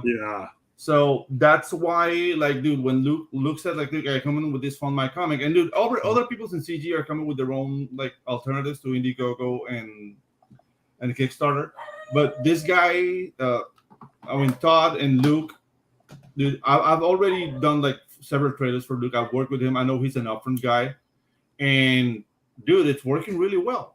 And the thing is, like, this is a second chance campaign. Tropical Magic's already funded. I mean, I have like we've done like $100 and something. Like, it's a second campaign. I only need like $500 to. But this is an experiment for me for my next IP, and I have 772. Nice. Yeah, it was like 150 something. And exactly, like, you've already ran this campaign and raked in some money, so this is kind of a second chance campaign. Yeah, second chance for people who didn't get it. Like, dude, the people who read the book already really enjoyed it. It's like it reads like an 80s action adventure movie, like Big Trouble in Little China or Tremors, that kind of thing. It's that kind of dynamic. It's that kind of flavor. Dude, my drawing style, it takes more from animation than comics. So it's more like Don Bluth, Alex Toth, like Disney inspired. And dude, it's all about movement. Like, every panel you see, you're going to see like weight, movement, like the hits feel heavy. And it has a nice like tone. There's no blood, but there's a lot of action.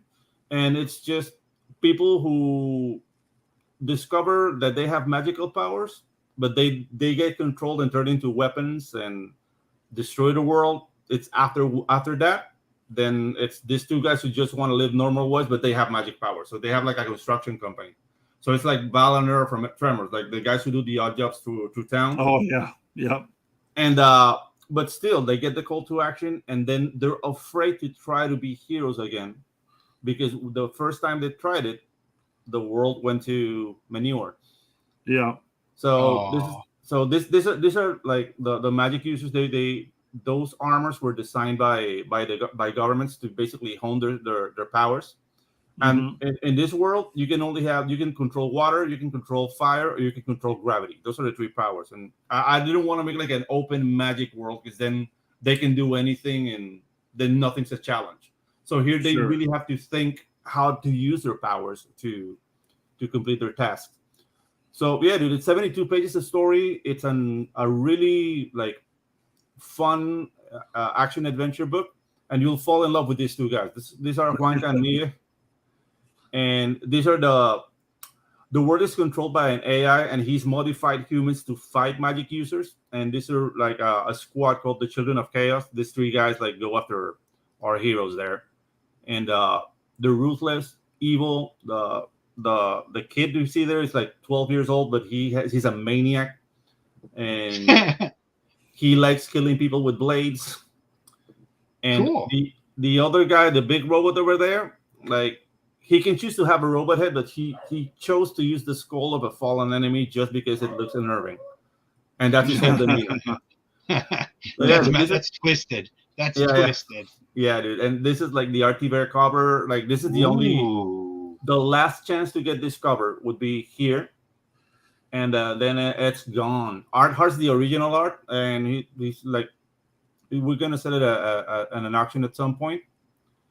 And yeah, dude, Tropical Magic. We're already working on book 2. Like I'm coming with another AP in June called Waifus and Kaijus, but we're doing Tropical Magics 2 in September. We're gonna come up with a new campaign for Tropical Magics, Nice. and more than likely it's gonna be exclusive in Fund My Comic. Okay. Screw Kickstarter and screw Indiegogo. No, understandably so. Yeah, they have. You got your trading cards. The first campaign we reach. We have all the trading cards on goal. We have a little like excellent of them, so those are going to be available. And yeah, man, Tropical Magic, back it. It looks awesome, man. Today, yeah. Here, I'll play the video since I got it handy. I'm sorry I didn't play your video, Ron. Oh no, that's okay. I think everyone's seen my trailer a million times. I know I have. So let's mute it. That's not cooperative. Oh, cool. I like the sound effect already.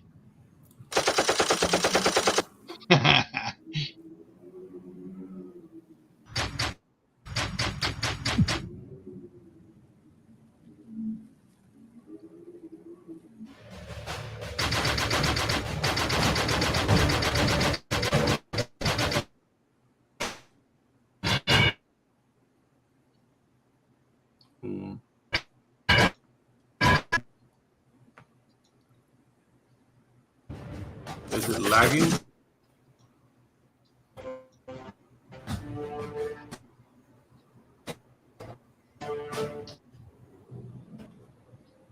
Yeah, I thought maybe the lag was on my side. Yeah, no, it's lagging something fierce. Yeah.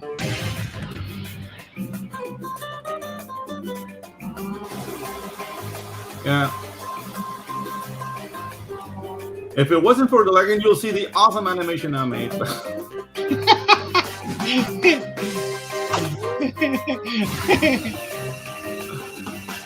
The internet. Yeah. They promised the world and they delivered jack shit. Yeah, exactly. It's playing all right, isn't it? Oh no, not on our end. Not on our end. Oh, really? The animation was all super messed up. Yeah.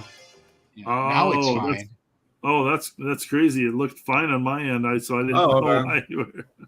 Really? Oh wow, that's weird. Yeah, I played smooth over on this. Yeah, check it if you like. I don't do laggy animation. I do real animation. So. Yeah. Well, maybe it looked good on my end. It'll look good on most other people's ends. Yeah, probably. So Pedro animates for people who stutter. Yeah, exactly. It's a stuttering animation.